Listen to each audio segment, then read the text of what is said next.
one day isn't quite enough.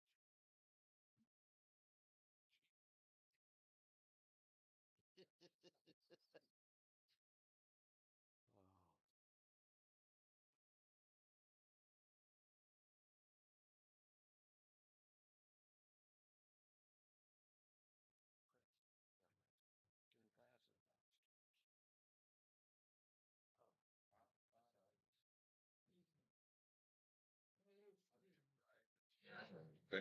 A pleasant good morning, everybody, and welcome to Breakfast with Roger and Friends on this Thursday, the 10th of July. We say a pleasant good morning to Dr. Gene Sidler. Good morning, Gino.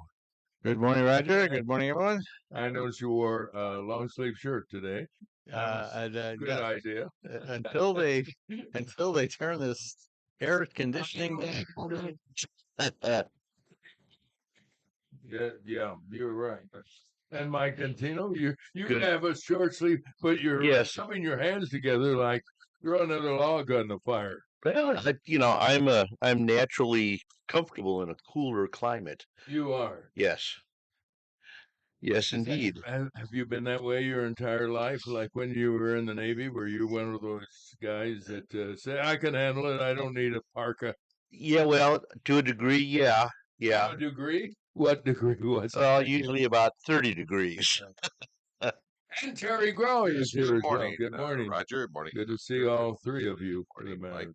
You know, I was trying to fiddle with the controls because right away, Terry, you got here. Oh, you Yeah. brought in some homemade, what are I these? do. Well, homemade, yeah, kind of. I mean, home stuffed, I guess. So these are the goat cheese stuffed dates dipped in chocolate. Kind of healthy. Yes, they are healthy. They're good. Take your word for it. You've had these before. Yes, I prefer the other ones. Oh, the peanut butter stuffed Oh, ones? yes. Oh, well, Yeah. we'll put a request Dates, in. yeah, put it in. Well, a request for the people in the kitchen. Peanut butter stuffed Dates dates. have never really, pardon the expression, Mhm. turned me on. You know what? This. They're healthy, I know, aren't they, Dr. Yeah. Singer? Are dates healthy? Yeah. Oh, well, that's a kind of. That looks like kind of. I think they must be I mean, more so than eaten for Have you thousands tried of them? years. Have you tried? I Yeah, don't think, yeah, I think I've had them. They don't have a real great strong Taste. taste. They're No. sweet. They're very It's sweet. a sweet, Yeah. chewy kind of Yeah. thing. But Yeah. keep in mind, where do you find dates? You find them in the desert, Yep. where you don't have a whole lot of choice. So it's like eat it and like it. Tell us how you really feel. Yeah, I prefer. I was going to say, I tried them at Hy-Vee. I didn't know it was. Well, that's hardly a desert. It might be a Where do you dessert. find them? I didn't think they're that hard to find. Kinds up there. Yeah, how'd you happen to say, you help it by dipping it in chocolate? Right. That helps. Right. Not a whole lot, Well, but it does help. But instead of raisins, boy, if you dipped raisins in chocolate? Yeah, but that's- they're a lot harder to stuff. They're they're pretty small. very cave. Well, how many of you have gone to the movie as a kid Oh, and bought a box of raisins? Raisinets, yeah. Oh, love I didn't like Raisinets. them when I was a kid. I didn't like raisins. odd. I mean, Well, thank you. He's odd as an adult, so Oh, well, good morning to you guys. I was busy up there. when you weren't here. Well, welcome to Critics Corner. wow. Let's pick on the doctor. Dates are supposed to be good as a laxative, are they not? Now that I have not I don't heard. know. Hmm.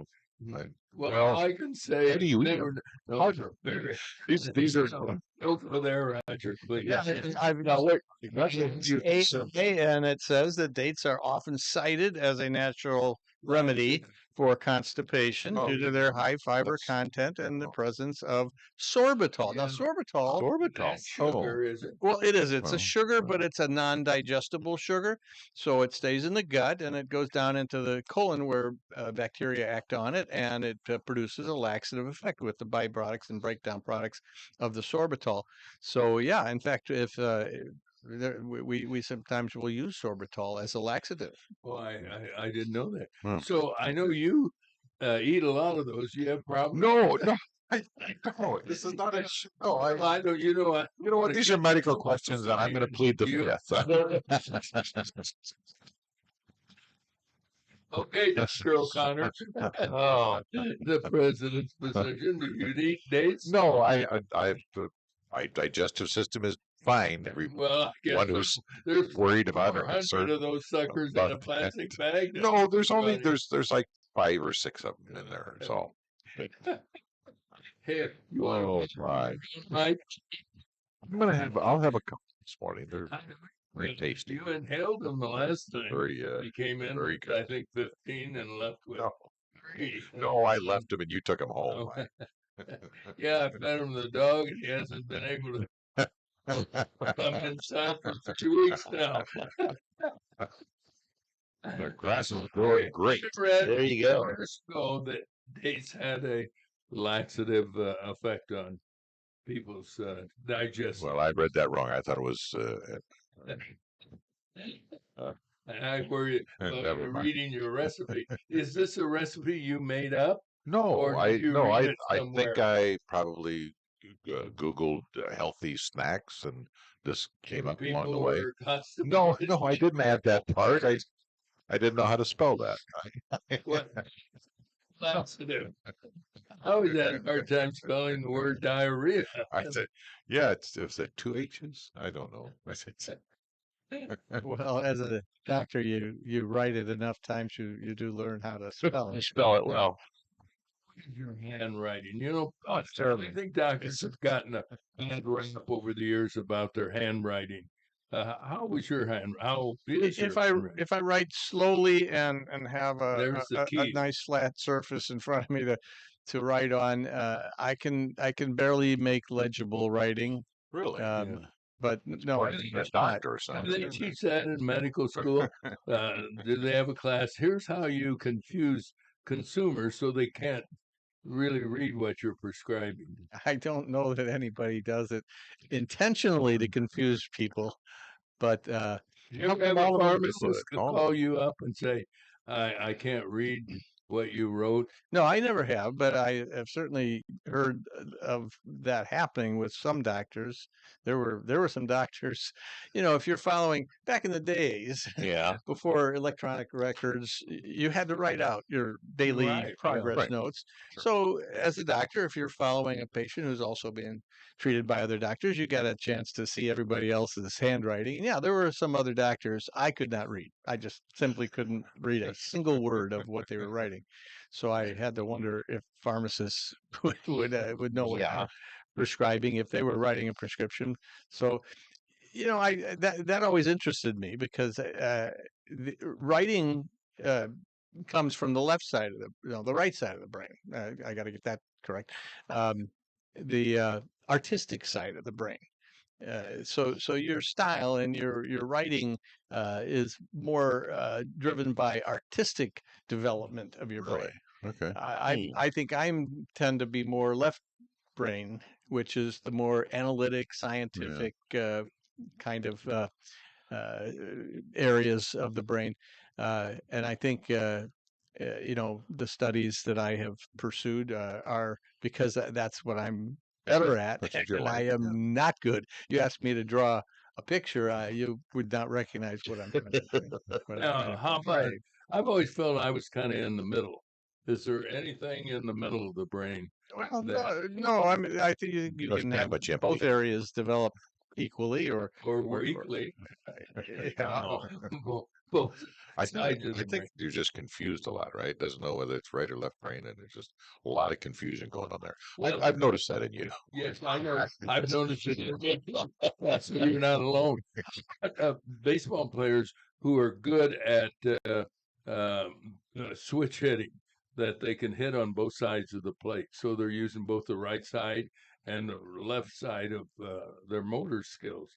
Would that be right side brain or left side, or as Terry said, both Confused side. sides? Well, yes, what we call the handedness that determines whether you're left-handed or right-handed is controlled by an area of the brain, but and it's on one side of the brain, and yep, just like with what we're talking about, some people might have. It's usually somewhere quoted between 7 and 10% of people are left-handed, and so they have a more dominant control from the opposite side than the majority of people do. All right, I have a Being question. left-handed, we live in a right-handed society. and Right. You're forced to use your right hand. What Left. do you mean forced? Well, you're forced to do it in our society. I'm left-handed, Yeah. and to drive a car, you have to use your right Did you hand. take What? this personally? No, I'm lucky. I'm very lucky to be because Be left-handed? yes, I am. We're forced to use our right hand. Things are made for right-handed people Right. because there's more. But a left-hander or a right-hander is never forced to use their left Well, hand. no, see, I have to dispute that because if you notice, interestingly, that when we drive the car, where are we in the car? We're on the left side. You go to Europe, I'm in the driver's and seat. you I'm on the can left say, side. uh, Most of Europe drives on the on the- right side. yes, Yeah. right. Just England on the left side. Yeah. Um, I don't know what that means. Well, well, you said when you go to Europe, but no, the only country that has Right side drivers. no, we're right side. we're right side. They're left side. England drives on the left side. Well, I get into my car on my left side. Well, but you drive on the right side. Well, I drive on the left. I drive in the driver's seat. Oh, I see. I'm talking about where you sit in the car. You're on the left side of the car when you sit, aren't you? Right. That's true. In No, most American left. cars are designed with the driver's side You're on the left. Yes. In Europe, That was though, my that can vary Okay. because they No, it could vary in the United they import a lot of States. American cars, so Very they- few cars are right-hand drive Yeah, cars. they'll have some people over there driving on the right side, but they drive on the or they drive on the same side. as the Yeah. You're a mailman. Yeah. Uh, True. With the mailman, Drive on the right-hand East side of the right, car. yeah. Right. did you, when you were in Europe, did you drive on the right side? We didn't drive, but Good decision. in the Virgin Islands where we have vacationed Do several they times, even have cars there? yeah, sure they do. Okay. They drive on the left side, like in England. You know, you talk about handwriting and so forth. I don't know about the three of you, but I have a doctor who is from Thailand. I think he's from Thailand. And I still, to this day, have a hard time understanding him. Really? Has that caused Well- any problems? Or As If he far as, does. well, I'm still here. And at least not fatal problems. Well, from Thailand, you But, go to Taiwanese doctor? Well, you grew up and worked with foreign doctors. Did you ever have the difficulty other than when they said hi? Not really. They usually, most of them have spent a number of years in the U.S. You trained in the U.S. in almost every case, so they do learn to speak English quite well. You know, the thing I found out that because I do know a few jokes, and I would tell, and I'll tell you his name is Dr. Tonic Shea, and you know who Dr. Shea, and I would tell him a joke, and here's how he would respond. Okay. Oh, yeah. Which meant he didn't understand. Didn't understand what the Once, sense a couple anywhere. times he said, well, "What's that mean?" And if you have to explain a Yeah, joke, explain a you're joke. in trouble. It doesn't Yeah, work. I think No. you just didn't have a very good sense of humor. No, well, that was part of the. Well, I don't know, but at any rate, let's do what we do every day: is bring Let's you do it. the latest news.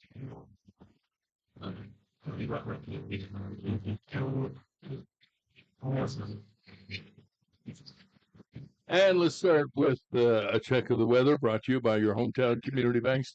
Divisions of Morton Community Bank. Look for the clock tower, and you'll know they have time for you. Member FDIC. Well, there's a chance for fog this morning, and it will become mostly sunny. Slight chance for afternoon rain. High's going to be a little warm today, 89. Tonight, partly cloudy and possible rain, low 71. Chance for rain tomorrow. It'll be sunny, though, and hot. It's going to be back up in the 90s, about 92. Saturday, high 87, with a good chance for showers and T-storms. Sunday, sunny, high 85. right now. Roger, what do you have? What do we have is more news brought to More you by news. Spoon River Home Health since 1993, providing home health care. Locally owned and operated, Spoon River Home Health are available to take care of you or a loved one 24/7 at 309-245-0723. Now leading off with the news, Mike Dentino. Thanks, Roger. Former President Joe Biden's doctor appeared before the House Oversight Committee to answer questions regarding the health of the president. As expected, he refused to answer any questions invoking his right under the Fifth Amendment. Dr. Kevin O'Connor said he would not testify, even though questions would be asked behind closed doors. The doctor was asked if he lied about the ex-president's health, and that's when he uttered his rights not to answer. The fifth was given again and again when he was asked if he ever believed President Biden was unfit to execute his duties. Dr. O'Connor is facing claims that he shielded the public from Biden's decline and even covered up his advanced stage prostate cancer. Committee Chairman James Comer said that the failure of Dr. O'Connor to cooperate makes it clear that there was a conspiracy to cover up Biden's mental acuity to the danger of the country's security. Americans want to know who was running the government if the president's health was impaired. We'll have exclusive discussions about the issue with retired physician Dr. Gene Sidler and retired attorney me. You know, when I wrote that, I wonder whether or not Terry's going to read it or Mike's going to read it. But, I finally said, that's up to them. I saw the intro there. I saw Mike Dentino. I think I know who Mike Dentino is. I met him once. Everybody in the national media is disappointed by the announcement from Attorney General Pam Bondi, especially Roger. That's because there's no list of people who enjoyed the favors of the late Jeffrey Epstein. Bondi said such a list doesn't exist and never did. No one hears on it. She also confirmed that Epstein did indeed commit suicide in his Manhattan jail cell. Well, the story is not going away. Many still believe the registered sex offender did not hang himself as claimed by authorities, and a client list does exist. National reports allege Donald Trump was once a guest at the Epstein private island, but there's been no documentation of the allegations or about Bill Clinton and Prince Andrew. In local news, it appears authorities have acknowledged much of the city's violence involving teenagers is gang-related. That information was revealed when the Peoria County State's Attorney Office charged 17-year-old Lamar Cagle with first-degree murder in connection with the death of a 20-year-old Taryn Scott on June 20th. The two were members of opposite Peoria gangs. Two others, 18-year-old Cameron Bell and 20-year-old Chris Adams, have also been charged with murder. Chicago Democrat and U.S. Representative Robin Kelly was in Peoria yesterday. She hosted a roundtable discussion focusing on the big, beautiful bill passed by Congress and signed by President Trump. She called it an ugly bill, saying it would hurt rural hospitals and cause people to lose food assistance. One person at the event said she was already received a notice of cancellation of her Health Alliance plan. However, Health Alliance announced February 25 it was going out of business. Kelly, who graduated from Bradley University, is seeking to become the Democrat nominee to replace the retiring Dick Durbin. And in more local news, sadly, an East Peoria dentist has died in a skydiving accident after colliding with another diver. This happened up in LaSalle. Dr. Noel Liu, 48 years old, he was the CEO of Secure Dental, was killed, say LaSalle County officials. And that, Roger, it brings you up to date on the news. I think they also have been skydiving in recent years up around Lakin, Illinois. Am I right on that? And Henry? I remember whatever that route is that you go from west to east. 17. 17. I remember driving by airplane hangar there. Yeah. And small airport in Lakin. And I think they have done some skydiving On from purpose? that area. Really? Yeah. That's a grass field, I think, is it No, not? it's a paved field. Really? I believe so. Okay. I All believe right. it's paved. Yeah. Yeah, it's My buddy landed in a cornfield, so maybe that's why I thought. oh, there's cornfields right Yeah, next to yeah, it, yeah. but All right. with a dirty pair of glasses and maybe a crosswind, you might find yourself bumping along the corn cobs. Yeah, do you remember when there was an airport in Pekin on south of Pekin on Route 29? There still is. Is it still Yeah, active? there's Yeah. still well, it's a It's quite a ways south of yeah, Pekin. It's actually not actually in Pekin. It's in it's like South Pekin, you know. no, it's I had a friend of mine. Manitou? No. No, Well, it's on Route 29. I've driven it many times because my late wife was from San Jose, and that's one of the ways you could get to San Jose. You take 29, go Yeah, past Green Valley to what is it, 136, and turn left, and the next town is San Jose. San Jose. Yeah. But at any rate, and then you have a small airport also in Canton. I think they call it the Ingersoll Airport. And many a times we went down to that area. Outside of the Visit. service, did you ever jump out of a plane? Did you ever skydive? You know, I thought about it, and then I realized, no, I don't want to do that. Have you ever skydove? Skydove, I guess, was the year skydiving. Well, have you ever what skydived? name the president who, in his 90s, I believe, jumped out of a plane? Was Carter? Carter, yeah. No, it no, was George Bush. Oh, George okay. H.W. That's Bush. right. Yeah. I remember that. How old was he when he? On his 90th Well, birthday. he has some experience. He with did a that. tandem jump where Yeah. he was strapped to another. a That's how I professional. would want to do Oh, it. that'd be worse. Yeah. See, I think the first time George George H.W. Bush exited an airplane was during the Battle of Midway when he got shot down. Oh, really? Yeah, And he then was was rescued by a he was sub, rescued it? by a submarine. He's Yeah. a pilot? Yeah. Okay. Yeah.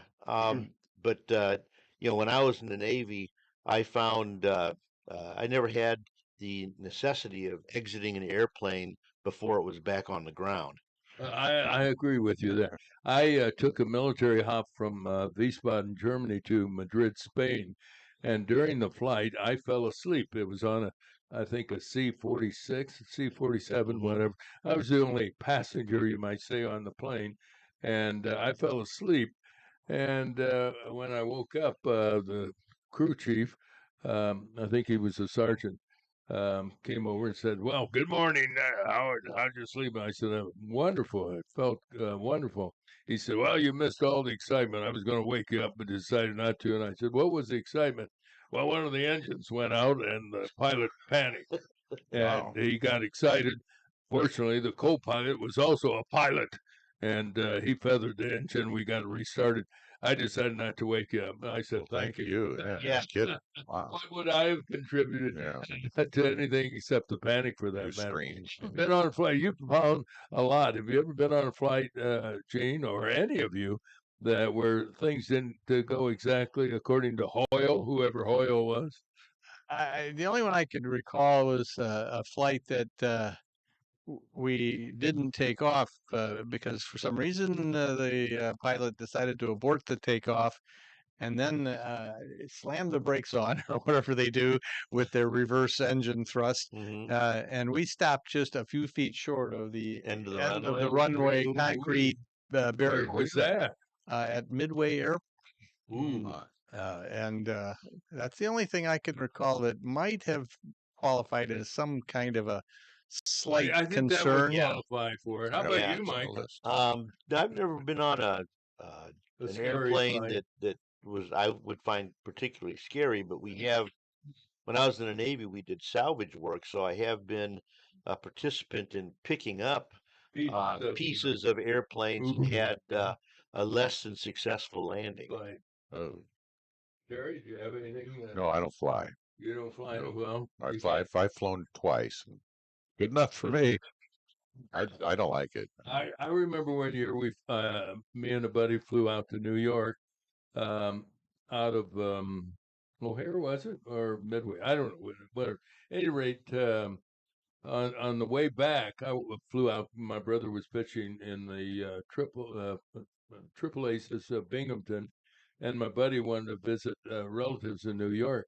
At any rate, when we came back, we met at the airport, got in the plane, and the engine started up, and he started taxiing around, and then he stopped and turned around, went back to the initial tarmac, and they announced that there had been a airplane crash at O'Hare in Chicago. And suddenly I thought, why don't we see what it would take to take a bus Yeah. to Yeah. Bus Peoria? routes, yeah. And so we went in and waited until they said it was clear to fly into O'Hare, and we did. And any rate, yes, I've got WCBO first. What's up? Okay. Yeah. Any rate, I'll wrap it up, but I don't want to be on too long here like the Chinese magician. But we got on the plane, and my buddy was nervous as all get out. Well, they gave us free meals on the plane. Of course, I started eating. He turned to me and he says, "How can you eat at a time like this?" I said, "Well, if I go, I'll go on a full stomach." Yeah. For that matter. All right, we have sports coming up, but first, let's get the latest from WCBU. From the WCBU newsroom, I'm Ben Howell. Critics of the One Big Beautiful Bill say it will grow the federal budget deficit by trillions of dollars. Republican Congressman Darren LaHood says he rejects the economic assumptions that created that estimate. The Congressional Budget Office that scores this bill, they predict there'll be 1.8% growth over the next 10 years. I don't buy into that figure. LaHood voted for the measure. Bradley University's president is still evaluating the possible impact of changes to higher ed bundled in the Trump administration's tax and spending bill. The final bill to receive the president's signature on July 4th tightens lifetime caps on several types of federal student loans, including the elimination of a program for graduate students called Grad Plus. Bradley President James Shadid says it's too early to say what these changes mean for the Peoria school. But I am prepared to say this. If you're qualified to be at Bradley University and you've been admitted here, we're going to make it possible for you to come here if we can. Other measures included in the Big Beautiful Bill include a higher endowment tax for the wealthiest private institutions and a program requiring schools to demonstrate consistent graduate employment to utilize federal loan programs. Peoria will provide funding for a sanitary sewer extension along Route 150 on the city's northwest side. The project will connect the existing system to the Pringle Enterprises and Haven on the Farm properties. City Attorney Patrick Hayes says a new agreement with development was necessary to expedite the process. This agreement addresses the developer's demands in order for us to get that attachment, and the terms are reasonable from the city's perspective. The project is targeted for completion next year. And men's basketball standouts Walt Lemon Jr. and Andrew Warren are among this year's Bradley Athletics Hall of Fame class. Lemon played from 2010 to 2014 and ranked 7th in scoring in program history. Warren graduated in 2011 and is the Braves' 10th leading scorer. Joining them in the 5-member class are longtime soccer head coach Jim DeRose, men's soccer player Brian Gall, and women's golfer Kelly Almondrud. I'm Ben Howell.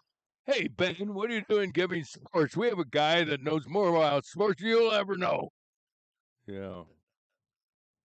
Well, I don't have to report. Now, ladies and gentlemen, brought to you by BradleyFans.com, the guy who knows more about sports than just about anybody in Peoria. Ladies and gentlemen, the Honorable Dr. Gene Sidler. Okay, thank you, Roger. Yeah, I don't have to report that the Bradley 2025 class of the Athletics Hall of Fame does include a couple of basketball players, Walt Lemon Jr., who played most of his career for Jim Les, and then Where was he from?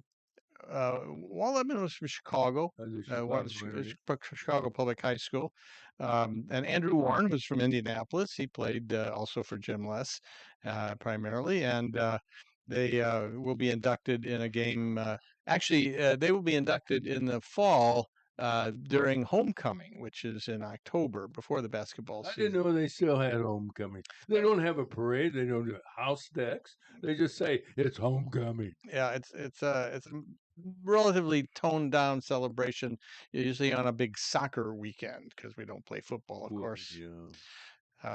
Sadly. So what was that Lemon's guy's name? Walt Lemon Jr. Is that Meadowlark's kid? Not related to Meadowlark. Meadowlark Lemon, or the famous Harlem Globetrotter? No, he Okay. didn't play with the Chicago with the Globetrotter. He did play in the NBA though for a short I stint. didn't know I did Yep, make yep, the he NBA. played for the Bulls. We went up and watched him play in a game for the Bulls. Did you get acquainted with him, like when you went to A watch little him? bit. Did you say, "Hey, Walt, this is Doc I Silverman"? actually met him when he was on a recruiting trip to Bradley, probably back in 2008 or 9. And he sat right next to me up in the stands. Right, we sit Was it a nice guy? about 4 or 5. He was a very quiet guy at that time, and I think even when he left Bradley, he still was a somewhat introverted, Well, but reserved. you're a little on the quiet side, aren't you? I would say so, probably. So you didn't talk to each other? I thought that was funny. No, mostly we didn't. I said, hello, who the heck are you? And he said, "I'm not going to tell you." Anyway, now with more sports. With more sports. Baseball scores. Chicago White Sox beat the Toronto Blue Jays in an afternoon game yesterday, 2-1 up in Chicago. Sox start a 4-game series tonight at home against the Cleveland Indians tonight. And the Chicago Cubs lost last night to the Minnesota Twins 4-2. Cubs managed only 4 singles in the game against 5 Minnesota pitchers. Their lead over the Milwaukee Brewers now is cut to just 1.5 games Oh, in the wow. National League Central. The Cubs will play the Twins in an afternoon game today to try to salvage one of those 3-game series. Then they head to New York to play the Yankees Friday night. The St. Louis Cardinals lost also. They lost to the Washington Nationals 8-2, remaining 5.5 games behind the Cubs in the National League Central. Cards will play the Nationals again tonight to close out that 3-game series, and then they host Atlanta Braves for a weekend series starting Friday night. And Peoria Chiefs lost to the Cedar Rapids Colonel 10-5 yesterday in an afternoon game. They'll play again tonight in a doubleheader because Tuesday night's game was rained out, so they'll play 2 games to make up for that rain out. The doubleheader is on Friday. They just have a single game tonight. Chiefs are just 9-7 now in the second half of the season, still a little above 500, much better than in the first half, but a long way to go for the remainder of the season. Wimbledon tennis wraps up this weekend. The women's semifinals are today, and there's still one American left in the Final Four. One of the semifinals is the number 1 seed, Arina Sabalenka, Belarus 27-year-old player, against 23-year-old American Amanda Anisimova, the 13th seed. So Doesn't sound American to me. that is a Russian name.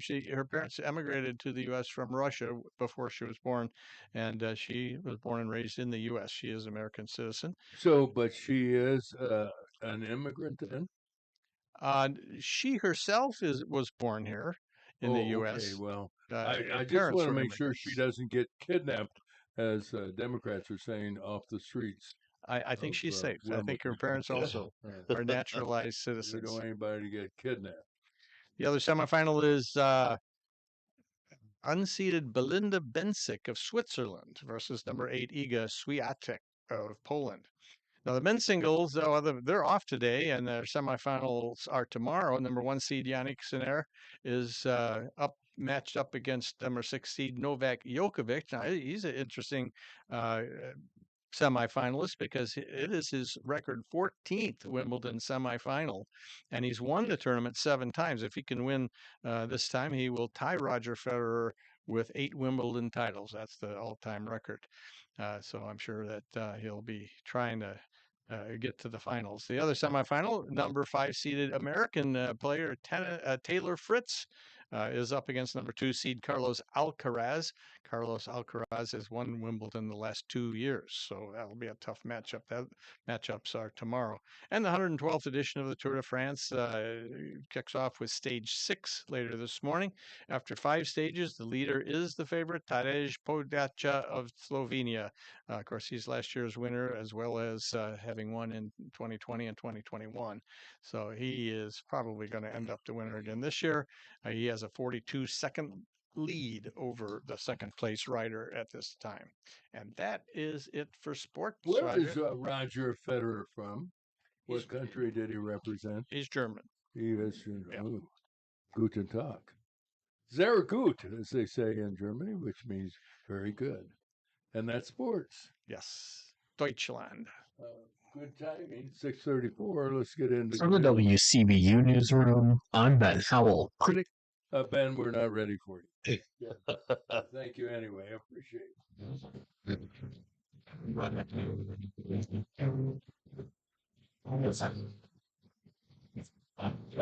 Ben's a little eager. Ben's Yeah, jumping the gun there.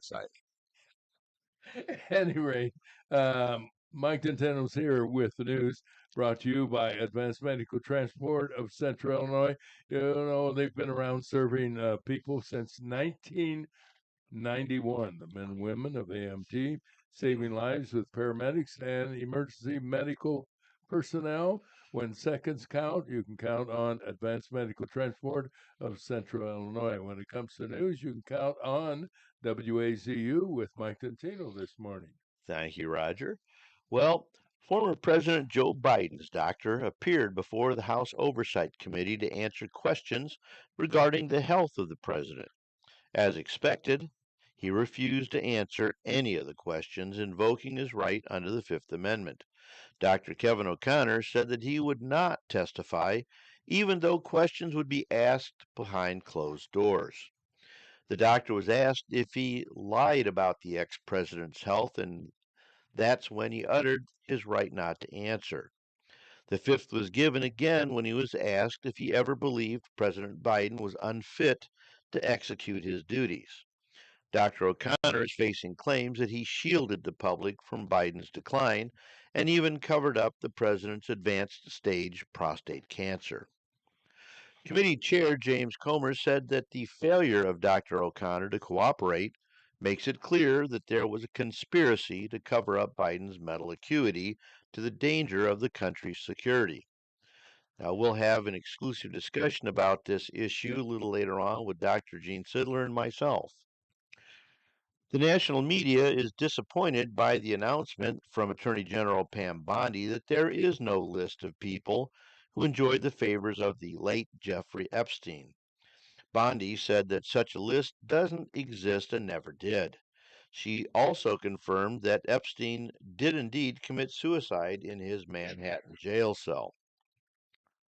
In local news, it appears authorities are acknowledging much of the city's violence involving teenagers is gang-related. That information was revealed when Peoria County State's Attorney's Office charged 17-year-old Lamar Cagle with first-degree murder in connection with the death of 20-year-old Teron Scott on June 20th. The two were members of opposite Peoria gangs. Two others, 18-year-old Cameron Bell and 20-year-old Chris Adams, have also been charged with murder. U.S. Representative Robin Kelly was in Peoria yesterday. She hosted a roundtable discussion focusing on the big, beautiful bill passed by Congress and signed into law by President Trump. She called it an ugly bill, saying it will hurt rural hospitals and cause people to lose food assistance. One person at the event said that she had already received notice of cancellation of her Health Alliance plan. However, Health Alliance announced February 25th that it was going out of business. Kelly, who graduated from Bradley University, is seeking to become the Democrat nominee to replace the retiring Dick Durbin. What do you think her chances are? I don't know. I mean, didn't they Democrats early endorse the lieutenant governor? Yeah. Stratton, I think her name is. Pritzker did. I don't know. Did the Illinois Democratic Party make a? Well, he's kind of the titular head of the party. Yeah. Well, we'll have to see. I don't know that. I don't know what her level of name recognition is. I mean, I certainly don't know anything about her. So I think this is her way of trying to gin up a recognition. Like visibility on her part, which I mean, bless her little heart. I mean, she's a politician, and they say she's a very pleasant person. So well, but I don't think she's got the money that will be behind Stratton. Yeah, and that usually makes all the difference. But being a very pleasant person only lasts as long as you're running. Ordinarily, once you get into office, then A, your true colors can come out, and B, then the only behind you have to kiss are the ones that write checks. Ooh, I like that. That's very. I don't know how political that was, but it was Well, I well mean, said. I've been around political consultants, and that seems to be their catchphrase. I saw some heavy breathing by Dr. Sidler. She brought up this issue of somebody having had a cancellation letter already from Health Alliance and seemed to imply that it had to do Do with Right, something the with right. big beautiful bill. It had nothing to do with Nothing, that. yeah. Nothing Yeah. whatsoever. The big beautiful bill hasn't gone into effect yet. None of the No, And it was announced a month ago. well, it was In this February. February, yeah. Yeah, with the Health yeah, Alliance. the Health My Alliance thing. daughter-in-law Yeah. works for Health Alliance in Champaign, so we got the inside track, and she doesn't know. She Well, still we'll work leave there? it there. Yeah, Yeah. but as of today, I think Oh I'll my. check later. Yeah, that's gonna be Yeah. scary. Well, I mean, the thing of it is, insurance companies tend to come and go because it's a financial, insurance is a financial instrument on one level or another. And, if your company plans poorly, you find yourself, oh, gee, my company just evaporated. Look at the Great Northern Insurance, that great big building they had at the corner of Sheridan and War Memorial. War Drive. Great Great Central. Central Great Central. Insurance. Great Yeah. Central, that was it. Yeah. And it turned out not so great. Yeah. I mean, I knew a bunch of people that worked there, and it's here one day, gone the next. Uh, that happens to companies that have been in business for decades. Sure. No, you're right. They're in business to In make other money. news, They don't make money. Well, and another news, that's it. That's all we got for today, All there is, there ain't no more. at least for now. all right. We continue with the weather, brought to you by Sam Lilly and Associates. Sam has been an insurance broker for over 40 years. He knows insurance. Utilize his knowledge and his wisdom at 309-245-4374. Sam Lilly and Associates, that number again, 309-245-4374. Mostly sunny, slight chance for an afternoon rain today. Roger, high 89 tonight. Partly cloudy and possible rain. Low 71, excuse me. Tomorrow, sunny and hot.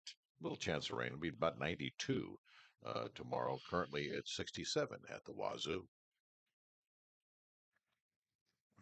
Well, there you have it. News and weather at the bottom of the hour. Well, let's talk about this. May be the most unique collaboration in radio and television, both locally and nationally, because we have a retired doctor here, Dr. Gene Sidler, with how many years experience in medicine? Well, let's see. I guess 50 years now. 50 years. I graduated in was the that and you still maintain your license, class of right? 1975. I do. Yeah. Yes. Now, do you have to renew it when you go get your driver's license? No, but you do have to renew it, and it is not an inexpensive renewal. No, no. Neither is getting your car license. The last time I renewed, I think it was close to $800 Oh, my renewal fee, goodness. but it's Well, good for 3 years. Have you thought about, having some hours at your house, like maybe in the basement, that you would see patients? I would say a good time would be 1 to 3. Roger, have you seen the waiting line outside my basement? Oh, good. No waiting. There you go. And Mike, you've practiced law Oh, for yeah. how many years? I practiced law for not quite 20 years. I mean, I folded my practice in like 98 or 99 when we moved down to Peoria. But yeah, I mean, it's been a while since I practiced, but I enjoyed practicing, crossing swords with many people. Uh, well, up in Chicago mostly, and actually all around the state with the workers' comp practice that I had. Well, here's the deal, ladies and gentlemen. Here we have the legal perspective I guess I'm and the not medical included, huh? perspective over Dr. O'Connor appearing before a committee. And I think they, as we are reporting, James Comer's oversight committee asked him 2 questions, and he invoked the fifth in each case, indicating that it would be, in essence, a violation of patient doctor confidentiality and so forth. So we'll start with the doctor. Do you agree with Dr. O'Connor? From what I saw, he invoked both the patient-doctor confidentiality and the Fifth Amendment in responding to those questions.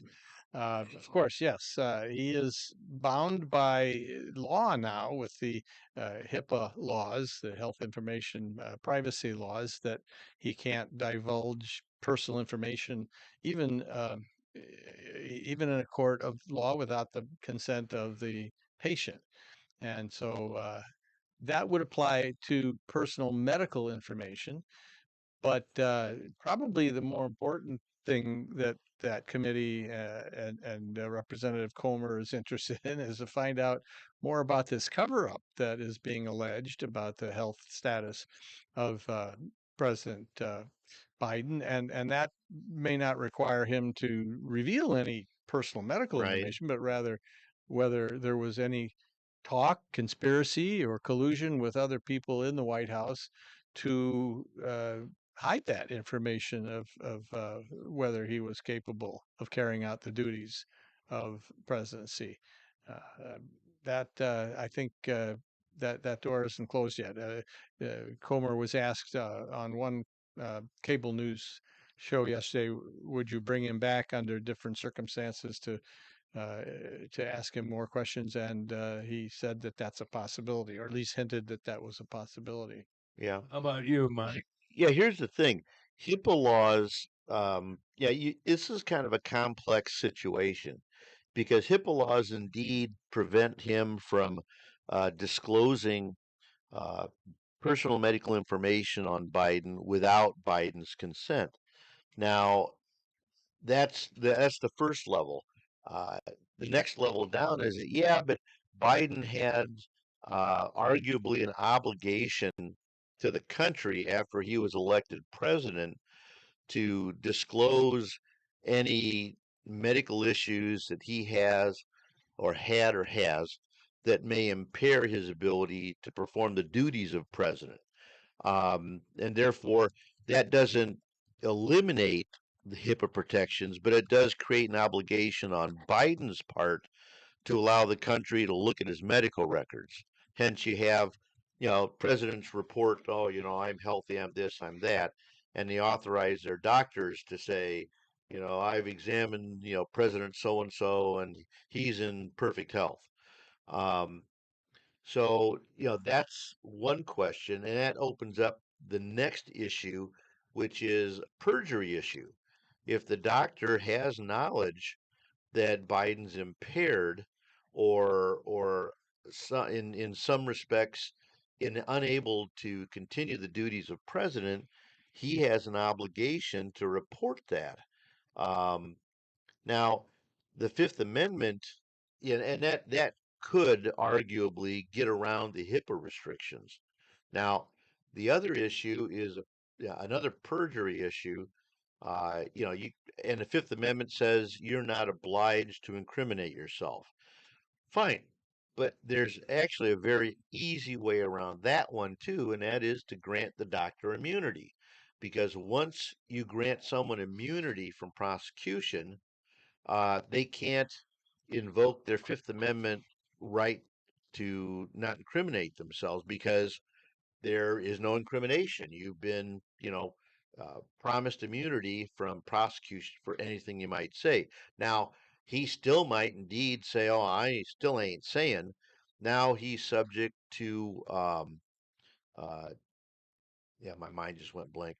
Like obstruction or other charges because he has no right uh, to not incriminate himself because he has no uh, they have no ability to be prosecuted. Therefore, it's not an offense. Okay, one of the things that both of you have mentioned, and I think Terry brought it up as well, is the cover-up. Could they not have asked a question like, were you, Dr. O'Connor, ever told by anyone in the White House or in the Biden administration to keep your mouth shut? Right. Yeah. See. Now, that has nothing to do with his medical Correct. records. Correct. maybe indirectly, but directly. Would that not have been a good question to ask him? And maybe if he is recalled, to answer that. Yeah, I mean that's definitely an area that you want to explore. Is that okay? Did ask the doctor? Did you reveal medical information about Biden's health to who did you reveal it to within the administration? And uh, you know what was their response to you as far as telling the public?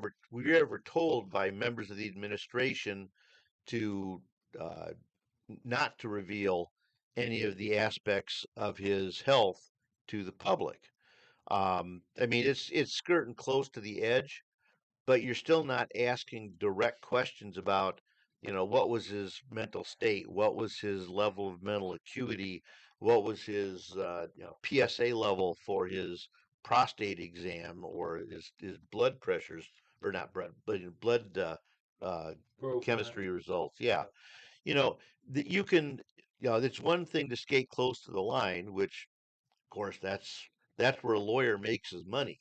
You got to know where the line is, and you're skating a razor thin amount right next to it. But yeah, I mean, this was just a warm up.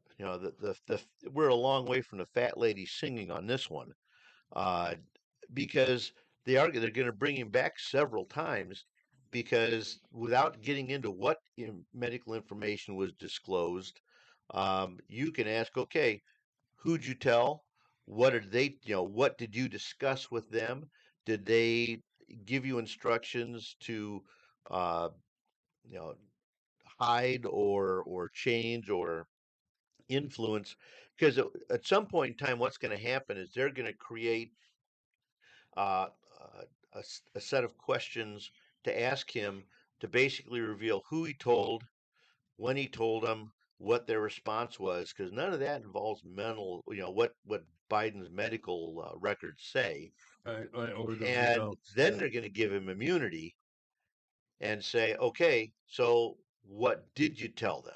And because that is going to involve medical information, because asking these people, who did you give medical information to, is not revealing the The information itself. results. Yeah. So they're gonna pull him along like a puppet on a string for a while. He may be in front of this committee on several occasions, but I expect a lot more questioning and a lot more pointed questions. To kind of like the Watergate James Dean. What did he know and when did he When know do you it? know it? Yeah. Dr. Sidler, would it have been possible to ask Dr. O'Connor, uh, did you give a neurological examination, or did you give there's a term for the Cognitive test. cognitive test. Thank you, Dr. Growie. Um, would that have been a fair question and Sure, not sure. I don't think that would necessary fall to invoke the fifth? under the Privacy Act. That was actually asked. I thought they only asked him two questions. Um, it was asked much earlier. Oh, okay. The last physical exam that Joe Biden had was on February 27th of 2023.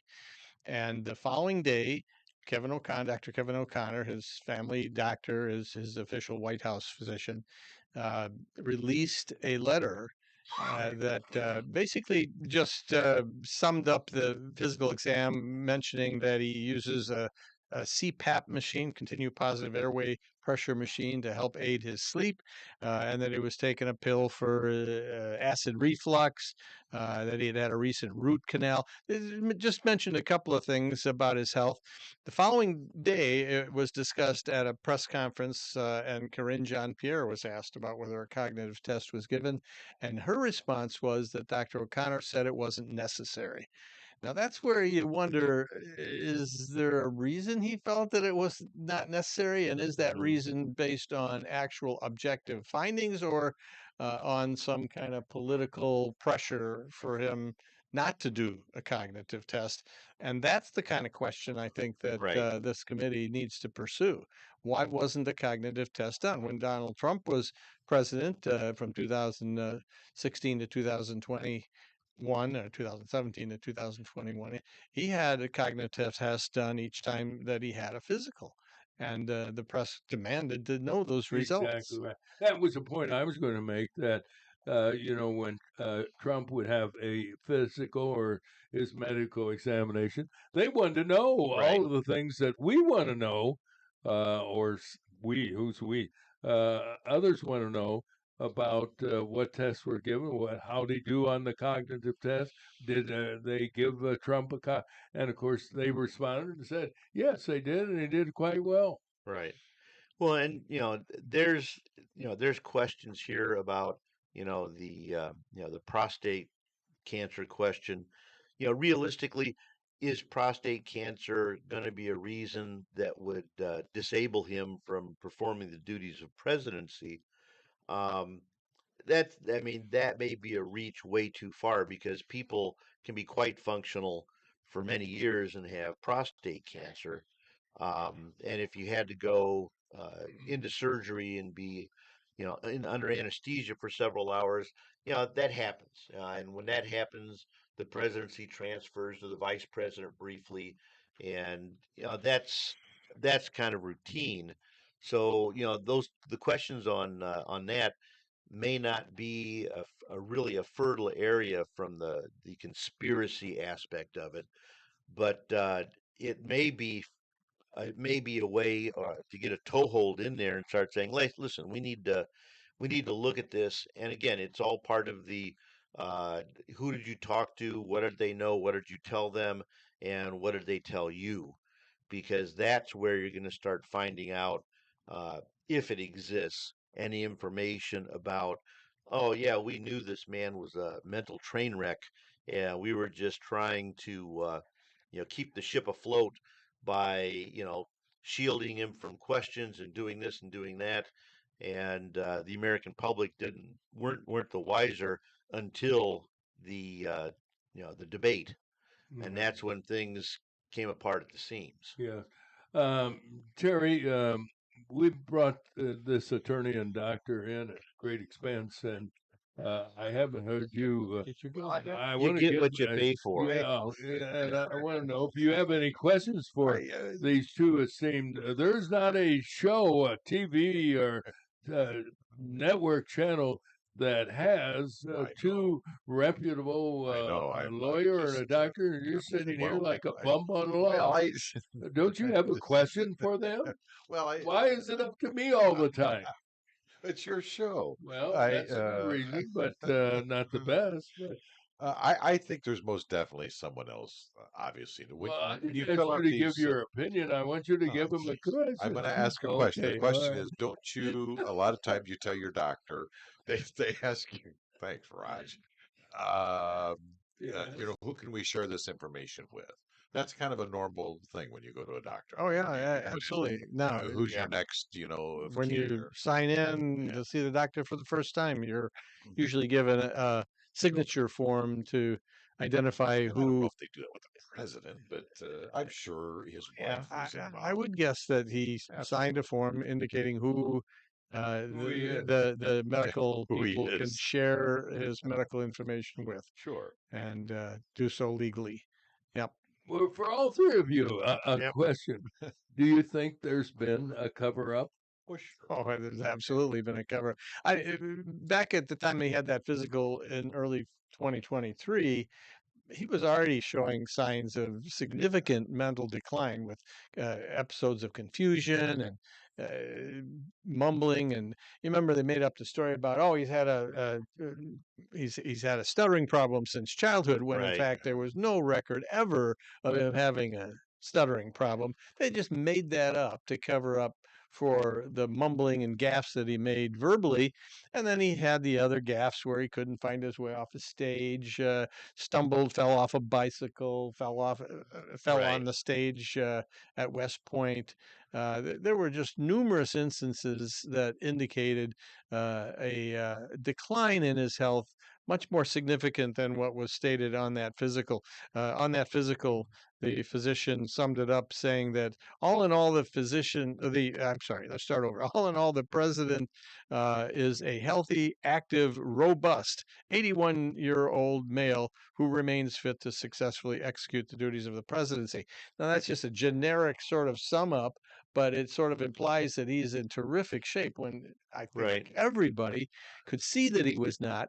Now, the media was very complicit in kind of hiding all of this from the public. They didn't want to talk. Remember when Donald Trump stood all day and congratulated something like 1,300 Army uh, graduates from West Point, and then afterward he held a glass as he took a drink with his other hand. In other words, he used two hands to steady a glass as he was drinking out of it, and the media went berserk, wanting the Right. 25th Amendment invoked.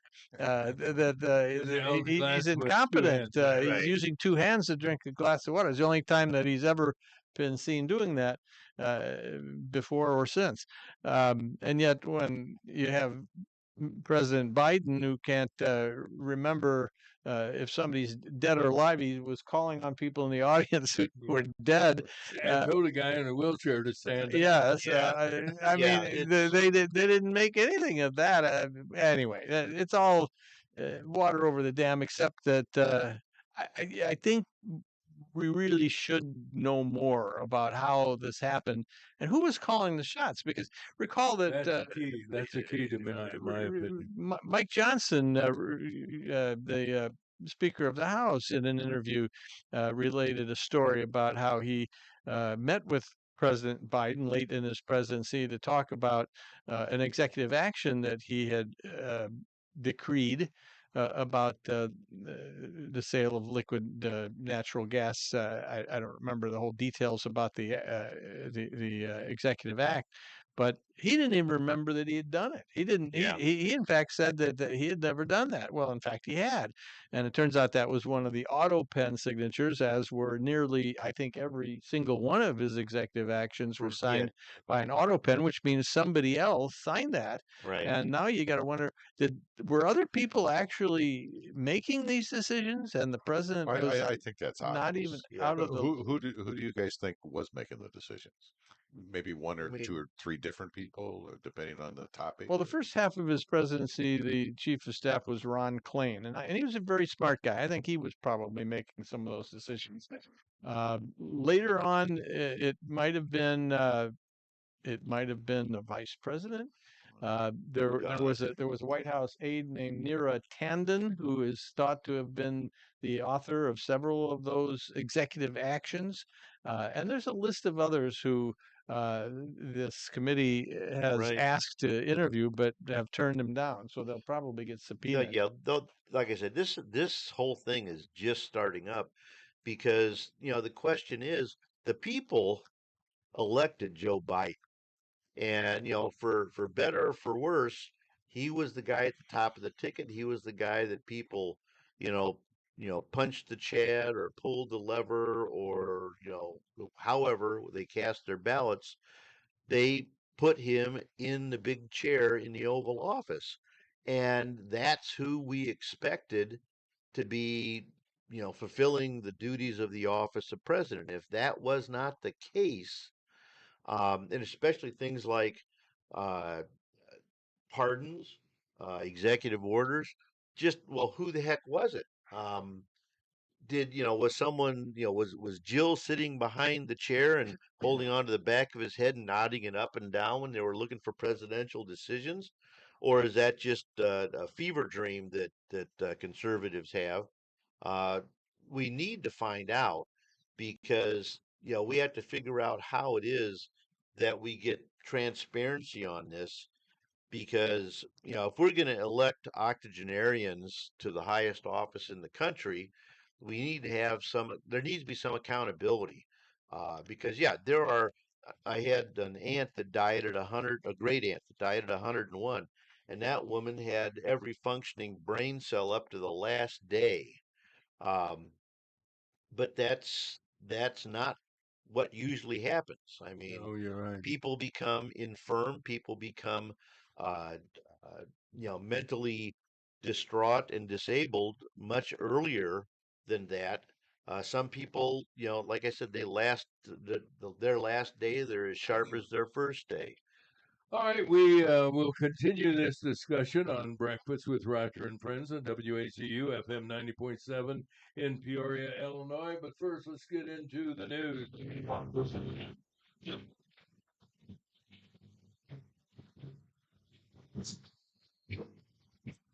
And we'll start with the weather, brought to you by Kyle Varnold. And Kyle is eager to serve you with free reviews of your insurance plans.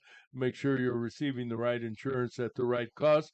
There's no obligation for this free service, and you can reach Kyle Varnold at 309-682-0519. Mostly sunny, slight chance for an afternoon rain, high 89 today. Tonight, partly cloudy and possible rain, low 71. Tomorrow, sunny and hot again, 92. Saturday, high 87 with a good chance for showers and thunderstorms. Sunday, it'll be sunny, high 85. Right now, we're at 67 degrees at the Wazoo. And let's get into the news brought to you by Certified Public Accountant and Tax Specialist Matt Wall, offering a wide range of specialized services designed to address the ever-changing accounting and tax needs and laws for individuals and businesses. You can reach Matt Wall at 309-692-4030. Do that again without the cough, Roger. 309-692-4030. Now the news. Thanks, Roger. Former President Joe Biden's doctor appeared before the House Oversight Committee to answer questions regarding the health of the president. As expected, he refused to answer any questions, invoking his right under the Fifth Amendment. Dr. Kevin O'Connor said he would not testify, even though questions would be asked behind closed doors. The doctor was asked if he lied about the ex-president's health, and that's when he uttered his rights to not answer. The fifth was given again when he was asked if he ever believed President Biden was unfit to execute his duties. Dr. O'Connor is facing claims that he shielded the public from Biden's decline and even covered up his advanced stage prostate cancer. Committee Chairman James Comer said the failure of Dr. O'Connor to cooperate makes it clear that there was a conspiracy to cover up Biden's mental acuity to the danger of the country's security. Americans want to know who was running the government if the president's health was impaired. We'll be discussing this, I think, a little bit further today with Dr. Gene Sidler and myself with the rest of the esteemed panel here. Everybody in the national media has been disappointed by the announcement from Attorney General Pam Bondi that there's no list of people who enjoyed the favors of the late Jeffrey Epstein. Bondi said such a list doesn't exist and never did. She also confirmed that Epstein did indeed commit suicide in his Manhattan jail cell. The story isn't going away anytime soon. Many still believe the registered sex offender did not hang himself as claimed by authorities, and a client list does exist. National reports allege Donald Trump was once a guest at the Epstein private island, but there's been no documentation of the allegation or about Bill Clinton and Prince Andrew. In local news, it appears authorities have acknowledged that much of the city's violence involving teenagers is gang-related. That information was revealed when the Peoria County State's Attorney Office charged 17-year-old Lamar Cagle with first-degree murder in connection with the death of a 20-year-old Teron Scott on June 20th. The two were members of opposite Peoria gangs. Two others, 18-year-old Cameron Bell and 20-year-old Chris Adams, have also been charged with murder. Chicago Democrat and U.S. Representative Robin Kelly was in Peoria yesterday. She hosted a roundtable discussion focusing on the big, beautiful bill passed by Congress and signed by President Trump.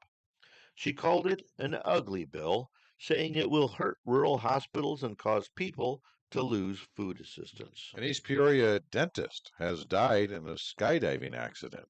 Apparently, he collided with another skydiver, and that's when the problem started, said LaSalle County. Dr. Noel Liu, 48 years old, he was the CEO of Secure Dental, was killed. And that, Roger, wraps up the news for another hour on the Wazoo. All right, more news from WCBU. From the WCBU newsroom, I'm Ben Howell. Critics of the One Big Beautiful Bill say it will grow the federal budget deficit by trillions of dollars. Republican Congressman Darren LaHood says he rejects the economic assumptions that created that estimate. The Congressional Budget Office that scores this bill, they predict there'll be 1.8% growth over the next 10 years. I don't buy into that figure. LaHood voted for the measure. Bradley University's president is still evaluating the possible impact of changes to higher ed bundled in the Trump administration's tax and spending bill. The final bill to receive the president's signature on July 4th tightened lifetime caps on several types of federal student loans, including the elimination of a program for graduate students called Grad Plus. Bradley President James Shadid says it's too early to say what these changes mean for the Peoria school. But I am prepared to say this. If you're qualified to be at Bradley University and you've been admitted here, we're going to make it possible for you to come here if we can.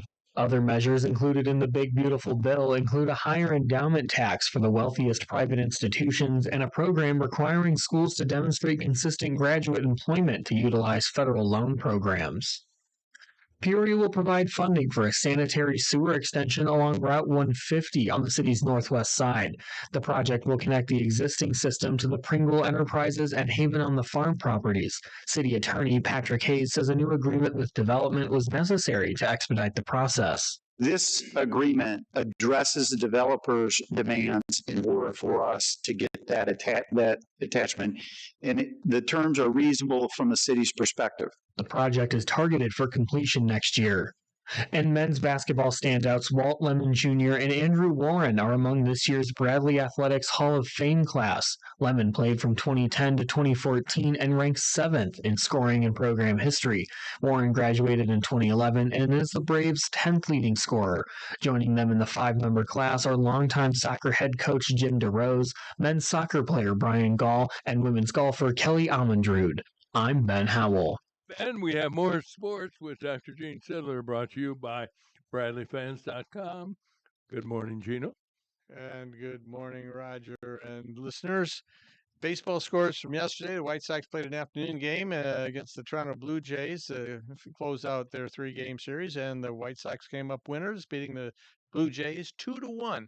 And they start a 4-game series tonight against the Cleveland Indians. The Chicago Cubs, however, lost up in Minnesota to the Minnesota Twins 4-2. Cubs managed only 4 singles in the game against 5 Minnesota pitchers.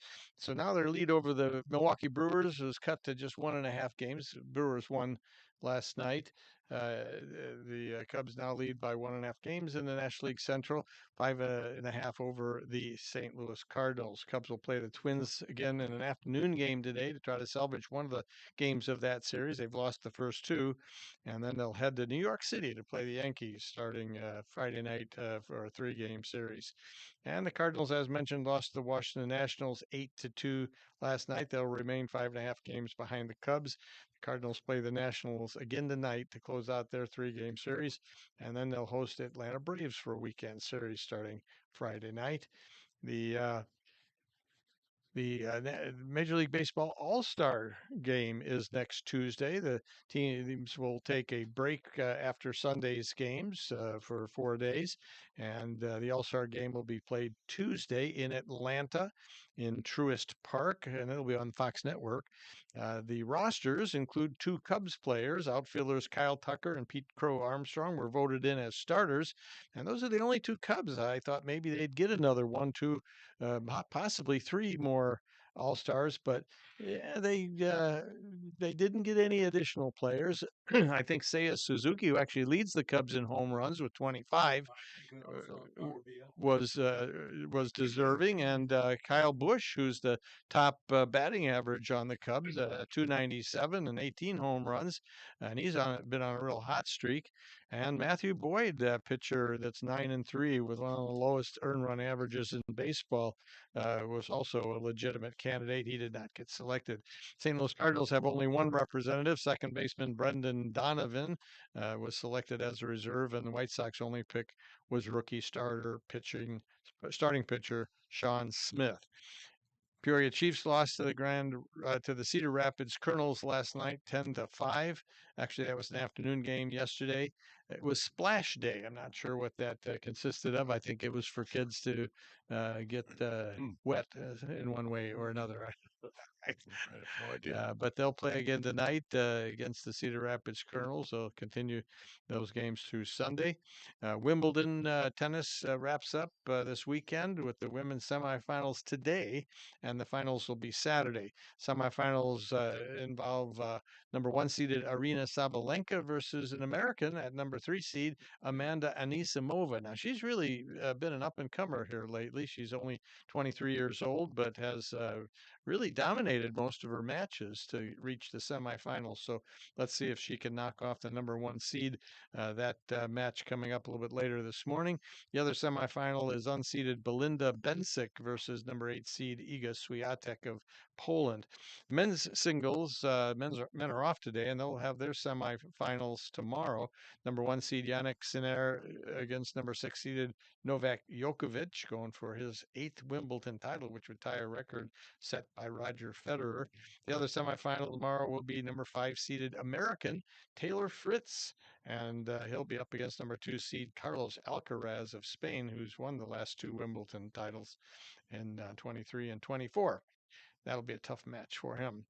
And in the the 112th edition of the Tour de France is going on presently. After 5 stages, the leader is the favorite to win the race, Tadej Pogačar of Slovenia. He's last year's winner. And stage 6 is taking off right about now over in France, from Cannes to Roux, R-O-U-X or something like that. How do you spell it? Those are, yeah, R-O-U-X. No, Con. How do you spell Con? Cannes is spelled C-A-E-N. That was, I mentioned last week that's a city that we stayed in. It's Cane. When we in French, it's Cannes. It's Cannes. Those are cities in Normandy. I noticed that. And so, yeah, they're spending a little time in Normandy here for a couple of days. And then they move south and eventually down into the Alps and the high mountainous ranges to finish the race. You're into that race, aren't you? It's fun to watch. Yeah, it is fun to watch. Gene, you covered you covered it was a few days ago, but I don't know if you saw it. It came out officially here, but you covered Nathan's hot dog eating contest. We didn't mention much about the women's contest, but there was a disqualification this past year, and it just finally came out with the official. It was a Madison Barone, B-A-R-O-N-E, was disqualified, and the official. I swear to God, this is true. The official statement while she was disqualified is she experienced urges contrary to swallowing. I think I know what that is, but medically speaking, doctor, what does that mean? That is not a medical term. Well, she experienced urges contrary to swallowing. It sounds politically correct. What a way to, and that's what the official word is why she was disqualified. I had not heard this. And this is I'm not making this up. I reported that Miki Sudo, the winner last year, was the winner again. In fact, she's won now 10 years in a row. She vomited during the competition. No, I think she experienced urges of contrary to swallowing. Maybe it's a picture. Okay, Reverend. Just want to make sure this is clear when people are having their breakfasts. Yeah. I'm glad she actually finished the competition. I'm looking it up now here because I had not heard about it. She actually finished the competition having finished 9 HDBs. Talked about that as the official term, hot dogs and buns. And 9 really doesn't cut it because the winner, I think, finished with 50. Someone cut it. 50 some. But she then immediately vomited, and that does disqualify her. You have to keep it down for a length of time. I think it's like an hour or something like that. You have to keep it down. Yes. But we do want to extend our appreciation to Terry for bringing this up. Yes. Well, yeah. I it's really an We important. just- we yeah, turn to- over topic. rocks and everything to Yeah. bring the best We- information to our I listening just audience. want to And make sure. being that it's a full week after the actual event, it does seem unnecessary to regurgitate old news. Not, Oh, I'm just sick about it. so was she. Oh, you guys are making this hard to swallow. I tell you. Oh. Uh-oh, the puns are flying now. So were the buns. You know, watching that, if you watch that kind of eating in a pizza ranch or a restaurant, you would get up and leave. But we have millions This of is people televised. who watch that on television. Hey, it's And, you know, watching them take a bun and soaking it in water that, in essence, it becomes liquefied was just, and then shoving it in their mouth. And in some cases, they were, pardon the expression, taking two weenies at the same time. It was really was disgusting, you know. I saw a movie like that one. Yes, I bet you did.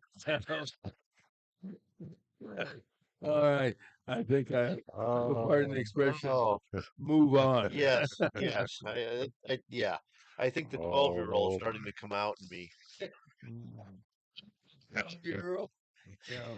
Now, you know, Oh. we spent quite a bit of time talking about the cover up of the president's cognitive skills and medical skills and so forth. And of course, people of his party are saying, let's move on. But there remains a very important question, and it involves the legality of executive orders. If someone other than the president initiated an executive order, and even if they use the auto pen with his signature, Mike, Hmm. is that executive order legal? And could it be that somebody like a Ron Klain or maybe Dr. Jill Biden initiated it and then made it legal by using the auto pen? It raises the question about the legality, therefore, of that executive order. Right. Well, it calls into question the legality of certain executive orders. Certainly, it calls into question the issue of some of the pardons, because we're supposed to have a process. We're supposed to have a government hierarchy that we can't just let people in to at 2 o'clock in the morning to grab the button on the auto pen and say, okay, I'm gonna scribble out a few things here and we'll just put them in the queue, and then tomorrow morning at 7 o'clock, when all this stuff prints out, we'll have a hallelujah moment, and oh, we've canceled all the student loans, we've freed all the political prisoners, and we've done God's work. It doesn't work like that. They'll never prove it. Well, that's the problem. They'll never prove That's it. the problem that we have, because especially when you're talking about the auto pen, um, how did this pardon or that executive order get into the queue to have the pen work? You know, we have leaders and we have people elected to positions of responsibility because that's who we want running the government. And now that we have all these, Washington never had an electric quill. I mean, if an order got signed in his administration, he was the one Now, scratching wait a it minute. out. How do you know? How do you know? Well, because he never told a lie, for one thing. No, but I mean, that's been the problem since day one. Yeah, but then you'll never prove it. Let's say they prove it, then what are they going to do? Go back? Well, I think we need to keep yeah. going forward. We're we doing yeah, pretty we well do. going forward. We do. I think what we need to do at this point is figure out how do we, because you're right. I mean, we can't. There's really no practical way for us to go back and unring the bell at this point. No. Now, because how can we prove, which pardons were Right. good and which pardons weren't? We might be able to show that, Madam X got a pardon, but no one ever, there was never a file run through the DOJ, Yeah. and it was never presented in the stream of stuff for Biden to sign or even look at. I mean, you might be able to prove some of those discrete facts, but again, whether or not it was actually Biden that pressed the button on the auto pen or Right. not, and I mean, when I say press the button, I don't even know what that I don't means. know how that works. Yeah. You know, is it controlled by a computer? Is there an actual like mechanical hand with a pen stuck in it I don't that know you how. press the button and it No, they have a scribbles it out? It's machine. a little They can have machine or something. a device in which they put the proclamation or the order or whatever in it, and then it goes through like a copying machine Right. and stamps the president's signature. Yeah. Huh.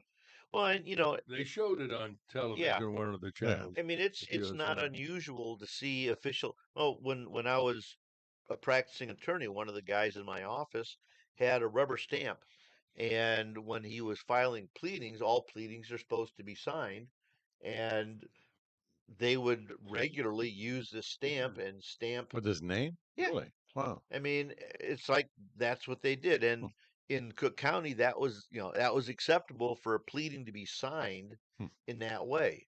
There were other attorneys, myself included, that my signature was truncated from Michael Patrick Dentino III into what ended up being a rather cryptic D and then the Roman numeral 3. That is my That was signature. it. Yeah.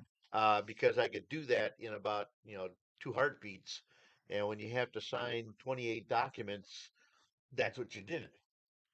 But regardless, yeah, we need to have a better system of accountability uh, in medical reporting. Is the president, is he or she capable of performing the office, and are the medical personnel that are reporting it actually are they going to be responsible for saying, yeah, I think the president is capable, the president isn't capable? It's not like we don't have someone to take over if the president isn't capable.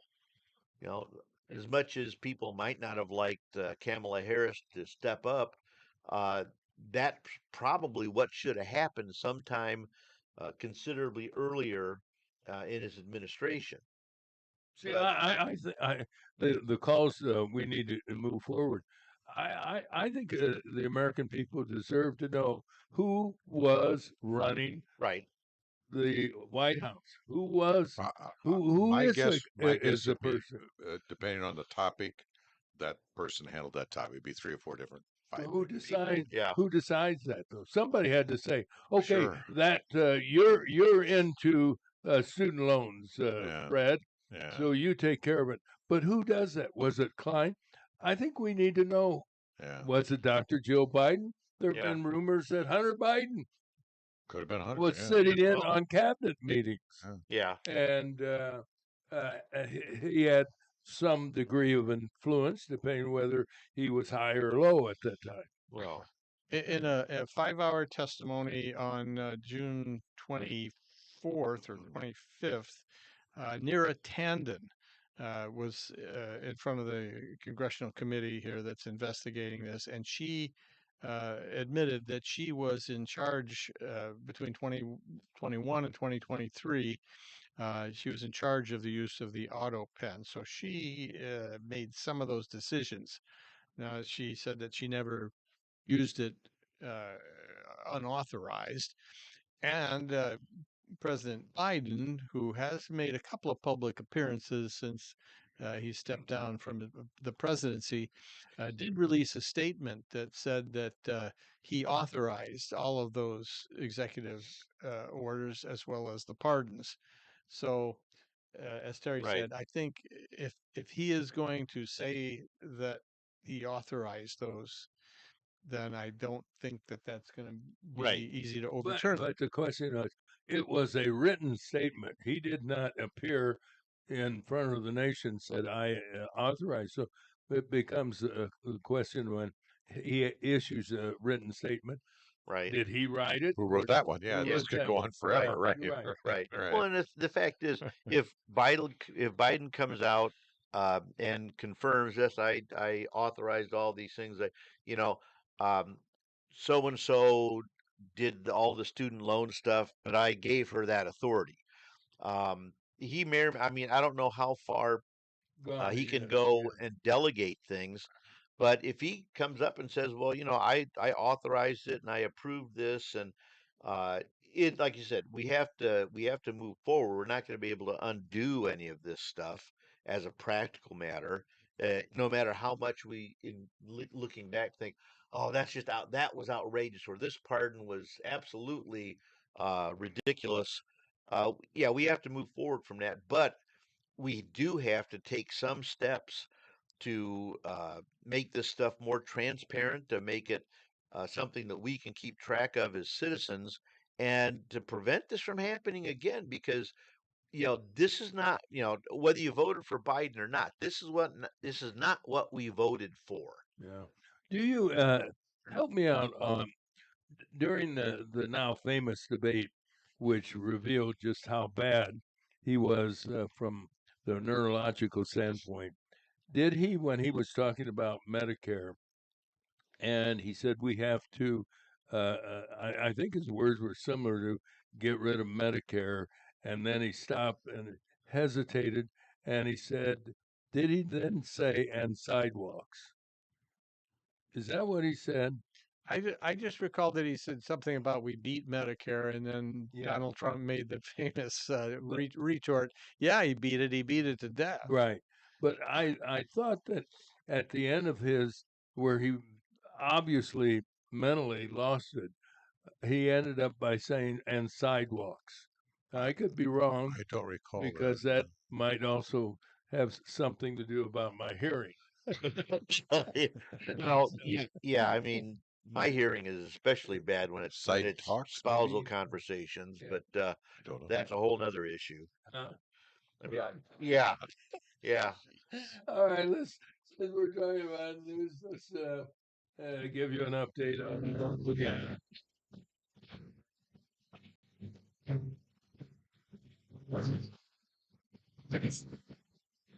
Support for our program this morning, Roger and Friends, comes from Bob Manning, Senior Vice President, Financial Advisor. He's with the Grandview Capital Group at Morgan Stanley in Peoria. Investment needs, check out Bob Manning, available at 309-671-4653. Morgan Stanley Smith Barney, LLC, member SIPC. Here's Mike Dentino. Thanks, Roger. Former President Joe Biden's doctor appeared before the House Oversight Committee to answer questions regarding the health of the president. As expected, he refused to answer any questions, invoking his right under the Fifth Amendment. Dr. Kevin O'Connor said he would not testify, even though questions would be asked behind closed doors. The doctor was asked if he lied about the ex president's health, and that's when he uttered his right not to answer. The fifth was given again when he was asked if he ever believed President Biden was unfit to execute his duties. Dr. O'Connor is facing claims that he shielded the public from Biden's decline and even covered up the president's advanced stage of prostate cancer. Committee Chairman James Comer said that the failure of Dr. O'Connor to cooperate makes it clear that there was a conspiracy to cover up Biden's mental acuity to the danger of the country's security.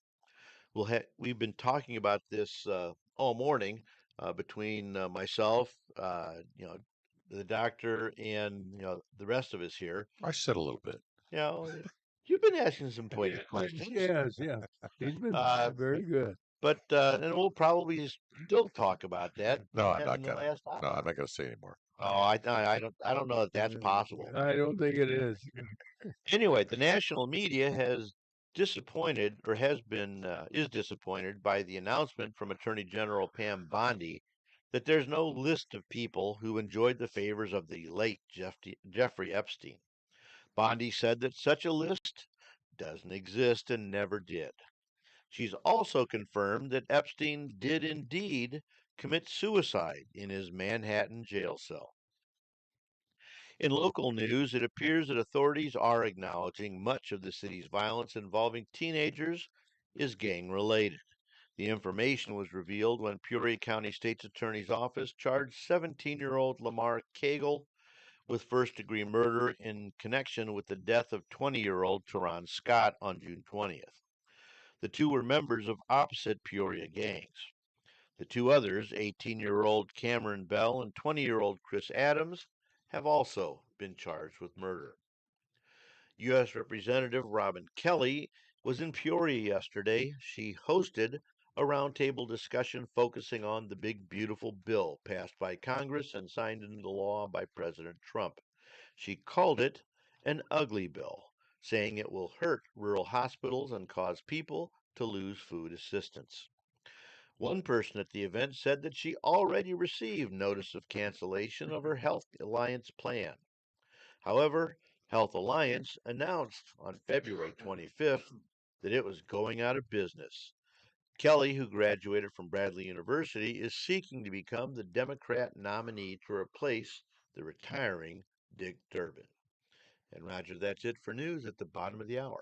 We learned early that hard work produces results, and that's why Realtor Kathy Reynolds is so successful. She works hard, and she gets results for her clients seeking to sell and or buy their next home. You can learn more from Kathy Reynolds of Brilliant Real Estate at 309-696-2162. Well, the weather today, Roger, chance for some showers this afternoon. The high will be about 89 tonight, partly cloudy and possible rain, low 71. Tomorrow, chance of rain. Going to be hot again and 92 degrees. Saturday, high 87 with a good chance for showers and thunderstorms. Right now, currently it's 72 at the Wazoo. All right, regarding President Biden. I'm glad we had this talk. Yes, so we'll close the book on that. Some are saying we should move forward. Also about Jeffrey Epstein and the so-called client list. I'm not on it. And there's a lot of talk about it. I was watching last night Gutfeld, and Pat Temp was on the show, and she was ranting about Pam Bondi saying that she had the client list. And fortunately, someone else on the panel said, no, she said she had the documents. She didn't specifically say the client list. Do you think such a list exists, members of our distinguished That panel? too. Well, I think that the common everyday idea is that how can you have this level of debauchery and not keep a record or some sort of at least rudimentary list of who was there, just for purposes of having leverage for all these very rich and influential people that allegedly came through the island. I mean, people have been talking about a list for probably almost a decade now. What wasn't there a TV show about it where the little fellow said, "It's a plane, it's a plane"? Wasn't Yeah, that well, about the it's Epstein Island? Different show. Yeah, Different show? island. Oh, different oh, island, oh, but I sorry. mean the concept's the same, Fantasy Island, Yeah. either way. Same But concept. it's I think it just in human experience, people if indeed there isn't a list and there never was a list, it's going to be a hard sell to people as far as convincing that there isn't some sort of list, just because we've been hearing it, like I said, for years now, and especially since Epstein met his demise. And again, the way there just seems to be a confluence of unlikely events that resulted in him being found hung in the cell. Possible, yeah. Um, but again, in the public's mind, it's not going to be plausible because that's not what we've been either led to believe or spoon-fed over several years now in the media. And legacy media, bloggers. I mean, the whole internet has been talking about conspiracies and how he met his demise. And you're in a secure facility. There's literally cameras, everywhere that you can imagine. Yeah, and what the security officers there, or the correctional officers, apparently were on lunch Yeah, when he was hung. yeah. I mean, and now I read something the other day that now we're missing some part of that tape. Well, I mean, they've made many movies over the same level of conspiracy and shenanigans and missing tapes and uh, such. Well, they showed the video, uh, and it when it reaches 11:59 p.m., it skips to 12 o'clock a.m. So there's a 1 minute gap. And the explanation was, well, because it resets every 24 hours. And that explains why it cuts off at 11:59 and then starts again at 12 a.m. But people want to know, well, what happened could Right. somebody have gone in during that 1 minute gap? Well, that doesn't seem real feasible that somebody could have rushed in there quickly and then within a minute staged and killed the Choke somebody to death in a minute. That's not going to happen. Right? yeah, I mean, like I Right. say, They they broke- staged it as a hanging and all that. Yeah. That would take a couple minutes at least. But still, it can't help but raise some questions and issues. But what I wonder, and I've never seen this discussed or mentioned, is that even if there isn't a black book, a list Right. of names, he had a cell phone, and Right. can't the FBI find out who's in his call log? How did people get to him? How did they Well, they communicate have to a know person in Right. prison. They have when a- the flights were going? Yeah. Who's going on these flights and all that? Somebody has to know where that Did they have an information airplane is. log, though? Yeah. Well, there is there an were airplane airplane logs, log. and that was released a year or more ago. Um, and people make a big deal that Donald Trump is on a couple of those airport plane logs. Along with Bill Clinton. Right. Okay, but the ones that Trump flew on were from New Jersey to West Palm Beach, and he did so because that's where his home is, and he was offered a free ride on Right. Epstein's plane because Epstein also lived just a few blocks away in West Palm Beach, actually in Palm Beach, and so the flights that Trump took were clearly not to the island where some of this debauchery was going on, whereas Clinton is logged in on some of the flights to the Little St. James Island, the island that was owned by Epstein. What's the name of it? Little St. Little St. James. Hmm. It's a small island in the American U.S. Virgin Islands. Right. That raises this day in history question. Oh, Ooh. It's about Little St. James. Well, I'll let you determine. Wasn't there a On song, this Little day- Saint Nick? Little St. Nick. Little St. Nick at St. James Island. Yes, a nice little ditty. On this day, July 10th, 1995, 95. Hmm. Okay. I was and young then. this incident took place. And I'm going to give you the clues so we can get back to more debauchery. A certain celebrity appeared to talk about his arrest Muhammad Ali. on prostitution. Who was it? Prostitution.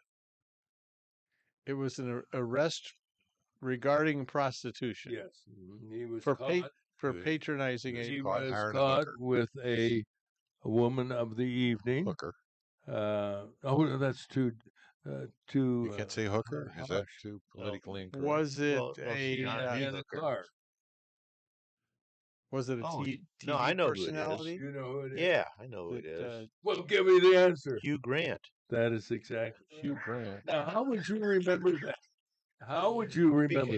Because I'm trying to think. Well, who Oh, he was actually quite contrite and Yes. embarrassed about the whole thing. Well, wouldn't you? Well, yeah, but I think I might have been I might have been pre-embarrassed to not actually do that in a car on a city street or in an I don't know, a street or an alley. But Isn't there you're a Christmas song on the city?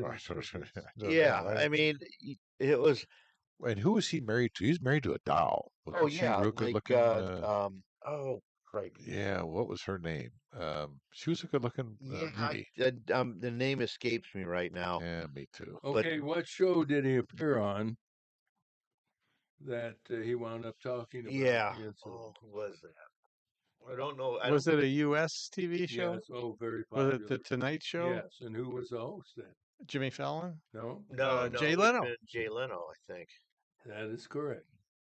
And he 2 weeks after he was arrested with what kind of a that's a What kind of open a question. prostitute? Yeah. Well, let What me kind of one? let me define it a better. A happy one? Where was she from?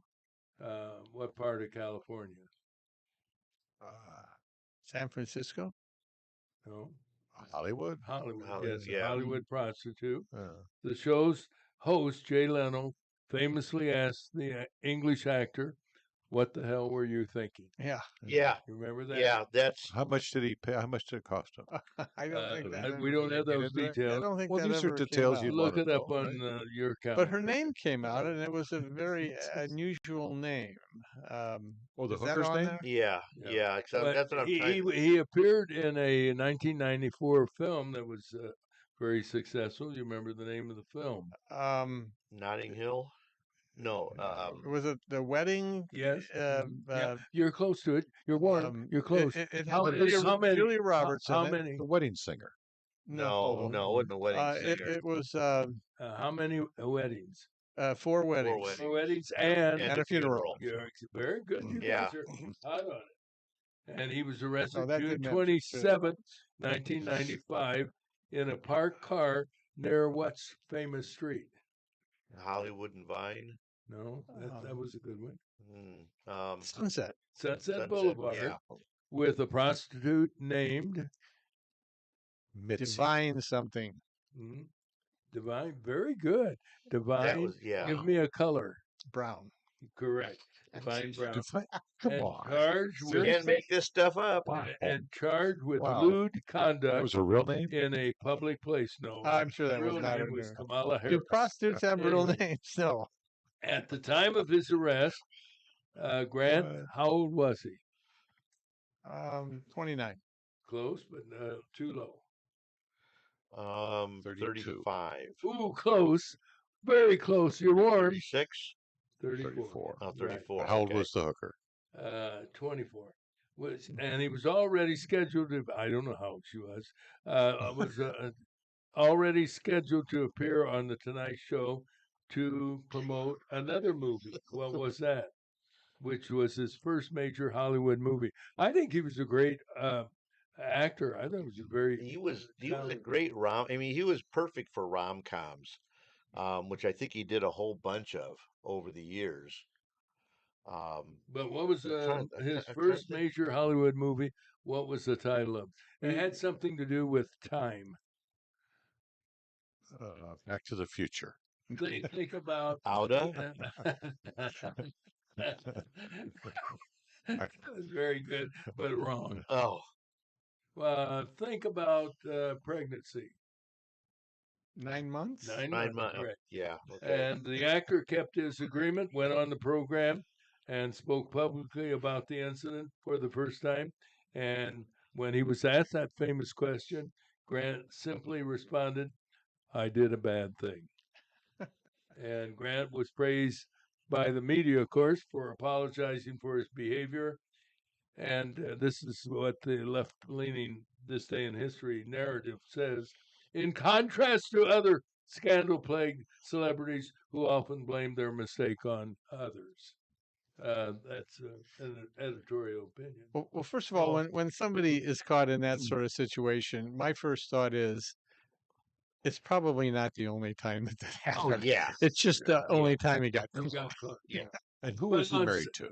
who's Well, he? yeah, I was just looking it up. Elizabeth He had Hurley? a long Yeah. relationship Yeah. with Elizabeth Yeah, Hurley. She was a doll. She Yeah. was a very, Yeah. very She pretty still is. lady. Yeah. From 1987 to 2000, but he is now married to a woman named Anna Elizabeth Eberstein, Oh, I don't know. and I'm trying to see who she is, but she's Yeah, not a her celebrity. stage name is Devon White. Well, see, I always when you see stuff like this, I always fall back on what if I remember correctly, was a Paul Newman quote, where when someone asked him about extramarital dalliances, he said, "Why would I go out for a hamburger when I got steak at home?" Yeah. Mhm. I feel the same way. Yeah. She might be So, listening. You better say that. Would She might be listening. should Jay Leno have asked him that? That's a great quote. Yeah, I mean, I think that would have been, oh, I don't know. I think that might have thrust the knife a little too deep. Jay, I think, just gave him a slap across the cheeks with the what the hell were you thinking? I think I think that was the perfect way to address the question right there, because you're not um, really you're not going for the throat, but you're like saying, "Hey, pal, Mm. what the hell, Pardon what the the hell were you expression. thinking?" His question for Yeah, Is it possible for you to find that interview um, on Yeah. the Jay Leno show?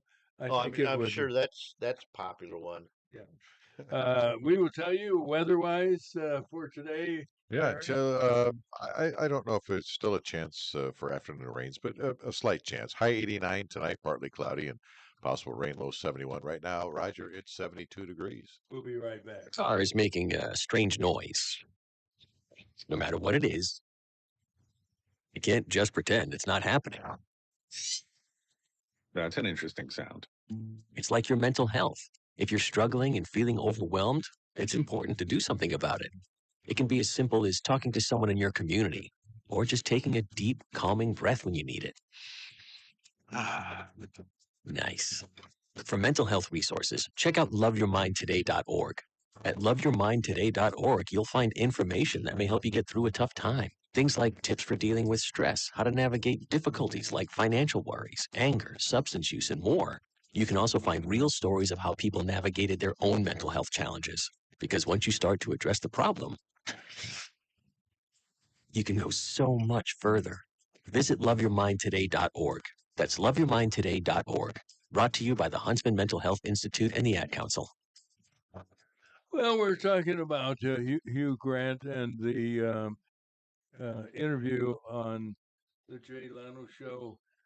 We're going back to, when you look back on the people who followed Johnny Carson, Jay Leno was probably the only one that came close to equalizing the popularity of Johnny Carson. Yeah. Would you not agree? I think Leno, he capitalized on the Johnny Carson audience and did a great job keeping them um, entertained and following the Tonight Show. I think subsequent to that, the hosts have done a poor job of keeping the audience, let alone expanding the audience. Yeah. Didn't he? The story was told that one of his trips to Peoria, and he's been here, at least 2 times, if not 3 times, that he had called the famous Italian pizza place on University, Agatucci's. to stay open, and they did for Jay Leno. Yeah. And you heard. I've heard the same story. Yeah, the same story. At any rate, can we play that interview with Jay Leno? Well, I think so. It like I said, goes into this track. Is that 11? I don't know what number it is, but Just turn them all on. Yeah. See what happens. It's going straight down from there, Roger. Right here. Okay, you got it. Okay, I'm ready Yeah. when you are. Is it not working? Don't hear it Oh, yet. wait a minute. No, I don't think so. No, it's not coming through. Mhm. Well, we'll try it a little later on when we're. Oh, wait a minute. There it is. Here's There's something. Well, actually, Well, that's just coming off the straight off speaker. my computer, but Well, move the microphone. Well, maybe we'll bring this up at rehearsal next week. Well, just a bunch of people. Yeah, that works. Yeah, you can hear that.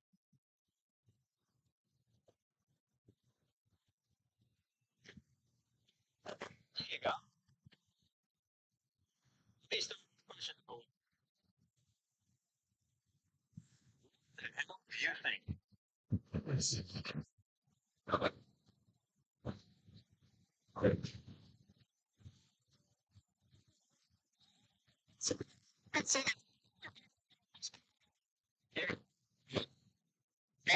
What it says, it's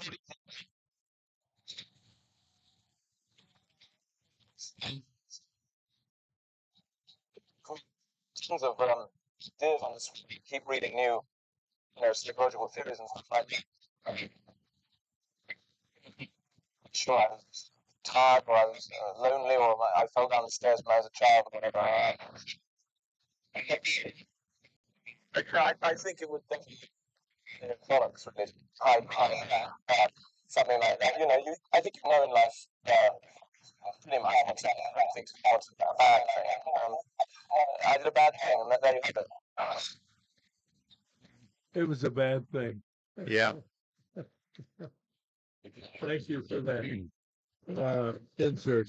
Maybe we can find a little later on, and it wouldn't be so much like listening through a keyhole. Yeah. Well, For that matter.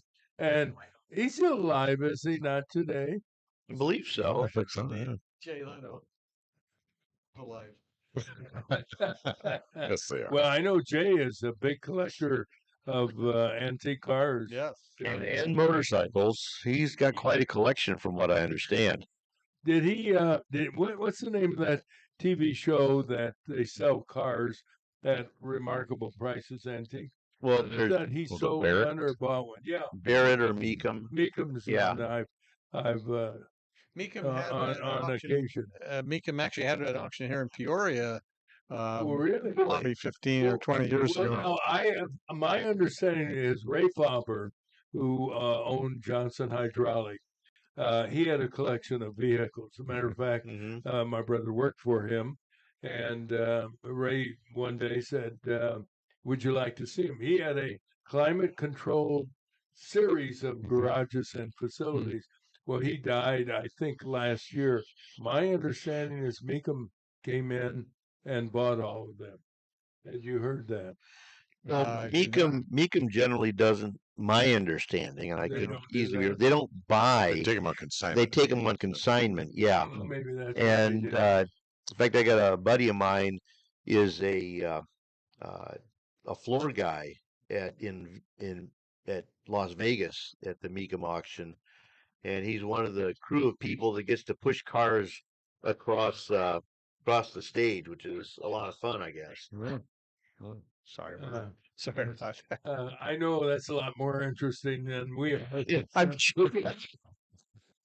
Trying to quiet it here, but But yeah, I mean, what you see at Meekum is every auction they have, they'll have collections, and they'll say like the David Hale collection or the Maximilian Schnell collection, and they'll have all these, oftentimes absolutely fabulous cars, cars that have been, for the most part, these are like these over restored beauties that are made to push into your living room and admire, because the money they generally command is at a level where ordinary humans would not dare put it outside, let alone drive it on the street. Yeah. Who was the president of Morton Bank who passed away? He had an enormous collection of automobiles, and Dr. Soderstrom, my understanding is the widow, the spouse. Maneri, was that his name? No, I think it starts with an M. Yeah, it does. But I don't think Maneri is correct. But at any rate, Dr. Soderstrom reportedly Oh yeah. the collection. He did. Have you heard that, Terry? Yes, that's true. And you remember, I think his first name was Jim, or James, the president of World Bank. I don't remember his name. I don't remember. I met him, and I just am not grasping his last name. But I've seen some of Soderstrom's cars. He's got some rather exactly expensive right. automobiles. Yeah, it's quite a collection, and they're stored in what used to be Lehman's auto dealership on Detroit Avenue, for that matter. Well, we'll look it up. We'll come up with it. Jim Maimer. Jim Maimer. There you go. You're right. God rest his soul. We have more coming up on Breakfast with Roger and Friends, also streaming on YouTube this morning. Hope you can continue to join us. We have some additional topics to cover, and we are broadcasting from WAZU FM 90.7 in wonderful Peoria, Illinois. Dr. Gene Sidler, Mike Dentino, and Terry Growy, and yours truly, Jay Leno. So stay tuned.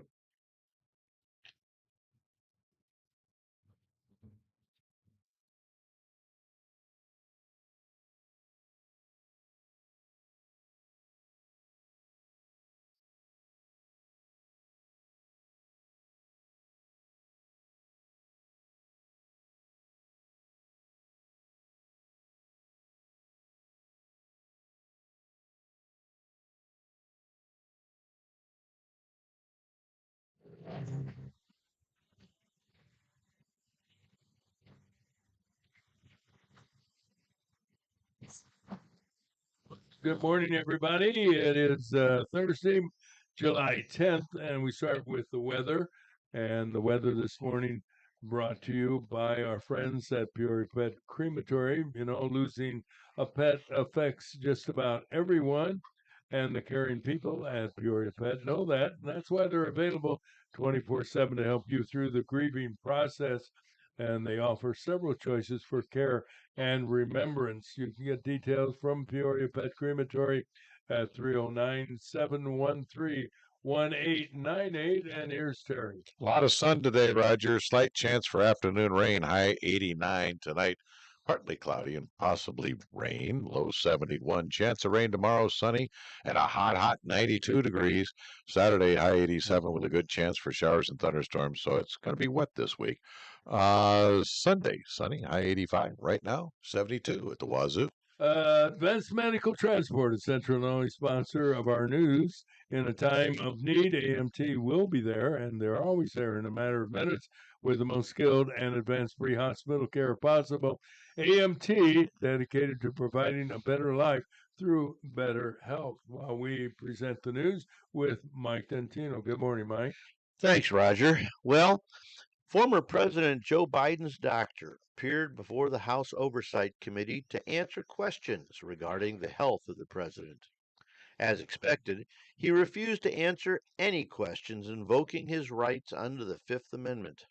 Dr. Kevin O'Connor said he would not testify, even though questions would be asked behind closed doors. The doctor was asked if he lied about the ex-president's health, and that's when he uttered his rights not to answer. The fifth was given again when he was asked if he ever believed President Biden was unfit to execute his duties. Dr. O'Connor is facing claims that he shielded the public from Biden's decline and even covered up his advanced stage prostate cancer. Committee Chairman James Comer said the failure of Dr. O'Connor to cooperate makes it clear that there was a conspiracy to cover up Biden's mental acuity to the danger of the country's security. Americans want to know who was running the government if the president's health was impaired. I don't think we may be done with this, but we should discuss a little bit more on the program. We beat it pretty good. We beat the death out of it. I mean, there's nothing like whipping a dead horse. Everybody in the national media is a little disappointed by the announcement from Attorney General Pam Bondi that there's no list of people who enjoyed the favors of the late Jeffrey Epstein. Bondi said such a list doesn't exist and never did. She also confirmed that Epstein did indeed commit suicide in his Manhattan jail cell. This story is not going away. Many still believe the registered sex offender did not hang himself as claimed by authorities, and a client list does exist. National reports allege Donald Trump was once a guest at the Epstein private island, but there's been no documentation of the allegation or about either Bill Clinton or Prince Andrew. In local news, it appears authorities have acknowledged much of the city's violence involving teenagers is gang-related. That information was revealed when the Peoria County State's Attorney's Office charged 17-year-old Lamar Cagle with first-degree murder in connection with the death of 20-year-old Teron Scott. The two were members of opposite Peoria gangs. Two others, 18-year-old Cameron Bell and 20-year-old Chris Adams, have also been charged with murder. What are the names of those? I read that and I can't remember. What were the names of the two gangs? I think is irrelevant. I think what's relevant is the fact that for the first time, we're publicly talking about, people have talked quietly and privately about there are gangs in Peoria, but not openly. And now, well, since they got rid of one, they got rid of one about, I think it was about 10 years ago. So it was the bomb squad. There was a bomb squad gang in town, right? And they busted them up pretty good. And a lot of those guys went to prison. They worked on it for quite a while. Yeah, but I think the big difference, Terry, is those were older guys. We're talking about kids. We're talking about teenagers having gangs. Well, that's a different level. And the bomb squad were hardened criminals. They were. They knew how to handle a gun. These kids that are in gangs now have weapons they don't know anything about. Why do you think that kid shot his hand and then shot somebody standing nearby? You know how he shot him? They were in cars. And he was chasing him in another car, and they drove by him, and they were shooting from the back window of this car and shot the guy in the hand in the other car and shot the guy in the back seat and killed him. They were in a house when it happened. No, they were driving cars shooting cars while they're driving down the road. It's nuts. It's absolutely crazy. I think we can agree on that. Yeah. I was going to say, there's always something we can agree on. Yeah. Well, moving along, Chicago Democrat. Chicago Democrat and U.S. Representative Robin Kelly was in Peoria yesterday. She hosted a roundtable discussion focusing on the big, beautiful bill passed by Congress and signed into law by President Trump. She called it an ugly bill, saying that it will hurt rural hospitals and cause people to lose food assistance. An East Peoria dentist has died as a result of colliding with another skydiver. The accident was in LaSalle County. Dr. Noel Liu, 48 years old, was the CEO of Secure Dental, was killed, say LaSalle County officials. And that, Roger, kind of wraps it up for the news. That's the news from our standpoint. And now we turn to WCBU for their edition of News This Morning. From the WCBU newsroom, I'm Ben Howell. Critics of the One Big Beautiful Bill say it will grow the federal budget deficit by trillions of dollars. Republican Congressman Darren LaHood says he rejects the economic assumptions that created that estimate. The Congressional Budget Office that scores this bill, they predict there'll be 1.8% growth over the next 10 years. I don't buy into that figure. LaHood voted for the measure.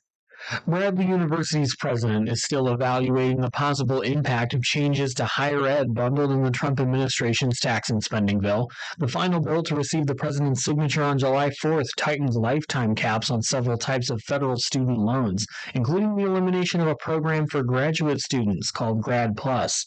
Bradley President James Shadid says it's too early to say what these changes mean for the Peoria school. But I am prepared to say this.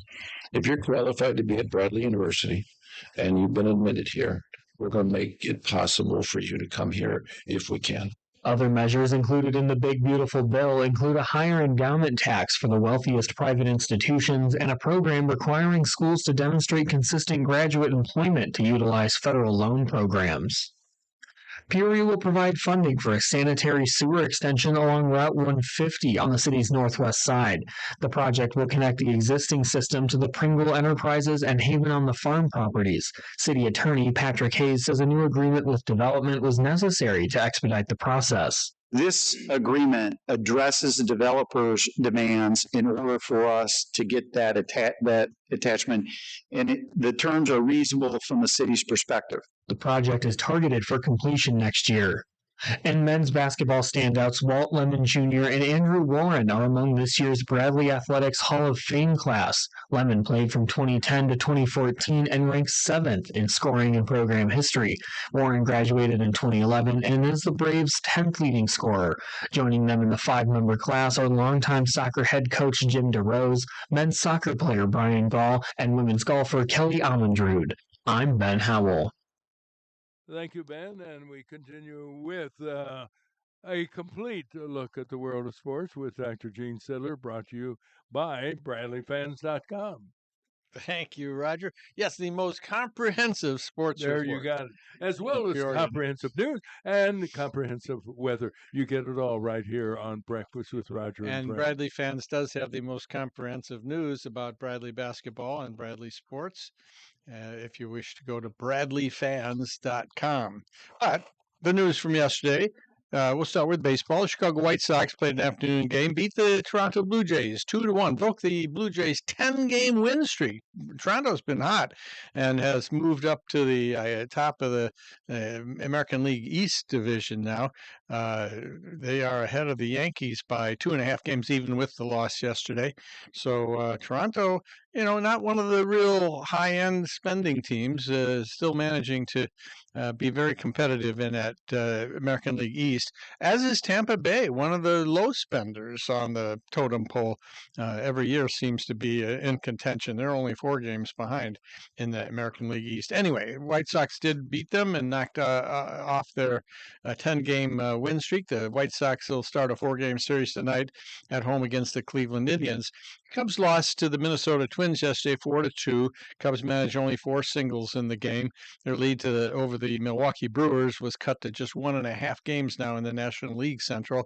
Cubs will play the Twins again today in an afternoon game to try to salvage 1 game of that 3-game series. The St. Louis Cardinals lost to the Washington Nationals last night 8-2, and they remain 5.5 games behind the Cubs in the National League Central Division. They'll play the Nationals again tonight to close out that 3-game series. Hey, Doc. Yep. A little bit of Peoria connection with the Nationals. They just fired their GM and coach, and the GM, Mike Rizzo, has a Peoria connection. I've heard that. He played for the Suns, which I didn't even remember that Peoria having a. That was the Collegiate League. Yeah, That's what it was. played for them, and he was actually married to one of my cousins. Oh, Wow. Yeah. There you have it. Inside information, to say the least. Yeah, so not anymore, but he was. and of course they fired their manager Dave Martinez, who's been with them for several years. Former Cub player, was he? Former played with the Cubs. I think he played with the Montreal team as well when they were in Montreal. I can't remember what other teams he's played with, but yeah, he's a veteran of the of baseball. They will search to find a new manager.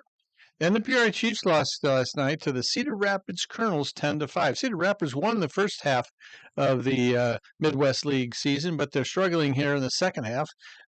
Chiefs, on the other hand, struggled in the first half, but so far they're with a winning record here in the second half and are in contention in that Midwest West Division. 9-7 for the season. They'll play a night game again tonight against the Cedar Rapids Colonel, and then they have a doubleheader tomorrow to make up for Tuesday night's rainout. Wimbledon tennis, it wraps up this weekend. The women's semifinals are today, and the championship match is Saturday. The semifinals include number 1 seeded Arina Sabalenka Sabalenka of Belarus versus the only American woman left, a 23-year-old star, Amanda Anisimova, who's the number 13 seed. And in the other semifinal, it's unseeded Belinda Bencic, who's made it all the way to the semifinals as an unseeded player. She's from Switzerland. I'm not sure they play a lot of tennis in Switzerland, but she is from that beautiful country, and she will be up against number 8 seeded Iga Swiatek of Poland. Men's singles, the men are off today, and their semifinals tomorrow. Number 1 seed Yannick Sinner versus number 6 Novak Djokovic, and the other semifinal is American Taylor Fritz, the number 5 seed, against the number 2 seed Carlos Alcaraz, winner of the Wimbledon tournament the last 2 years. And that's about it for sports, Roger. Yeah, and one of the gangs, Terry, that you made reference to was called the Snakes. The Snakes, that's right. That was one of Remember? the gang names, the Snakes. What the other But these one are kids. These are young yeah, kids. Geez. 17, 18 years. And even the other was Jump Out Boys. The Jump Out Boys. So that's a little bit different than the Yeah. Bomb Squad. Right. And probably even more deadly for that matter. Yeah, these That's the guys. last thing we want is a bunch of Unbelievable. kids running around as gangs. Not a good thing. No. You know, I just Okay, we continue. Yes. I just read Terry. something. The people who were guarding the president during his attempted assassination have just now recently been suspended. Mhm. Yeah, they did a long investigation, and, Yeah, and they long. How released long's the it been? released the Couple of report a number of months ago that there was a lot of mistakes made. But you're right. Just yesterday, they announced 6 suspensions. They range from 30 to 42 days, so they're relatively short suspensions. Yeah, and when they come back, more they're gonna have symbolic, a I lesser think. job, I think. when they Yeah, come and back. more Yeah. training. But we could all see that there were some rather chaotic moments with some of those Secret Service agents in Like Butler, DEI Pennsylvania. hires, maybe. I don't know. What? DEI hires, maybe. That has Or been promotions. suggested. Well, that was a case of a woman who was part of. Gina Haspel, Yeah, the head of the Secret Service, she was had in made charge. that as her priority. Yes. Yeah. She put that as And the it was top her- priority of yeah. Secret Service. And it was her first mission, and she flunked it Yes. miserably. Yeah, Have and you heard that? Have you seen the woman on television who lost her husband? He was the one who was fatally shot, yeah, and Corey she thinks that Compatore. there's a cover-up of what took place by the Secret Service. She can't understand why that roof. I think a lot of people who, I don't care whether you're Republican or Democrat, that one building was not covered at all, Right. but they had agents on the inside of the building. That was the closest building to the rally venue, and with a direct shot, 130 yards, which is close enough that even a rifles, that's Yeah. not much. even an amateur with a well-tuned rifle could probably have made that shot. Thank goodness he missed every one of them, He did miss by except, me. except for the Yeah, one that hit very Trump in close. the ear. But he fired, I think, what did they say, 7 Yeah, shots? I thought there were only 2, but I don't. Yeah, I'd have Well, to that Yeah. sounds verify like a that. lot I don't of think shots. there's 7, but there was more than 2, I think. It didn't take long for the snipers on the good guy's side to take him out. Got him. Right. So Yeah, it was weird. Let me see how many. Thomas Crooks was the guy's name. Let's see. AI does not tell us how many shots he took. let's see, they flunked their first big test. Well, moving along, we have a listener who wants to know whether how best to fight the denial of a claim for a medical procedure.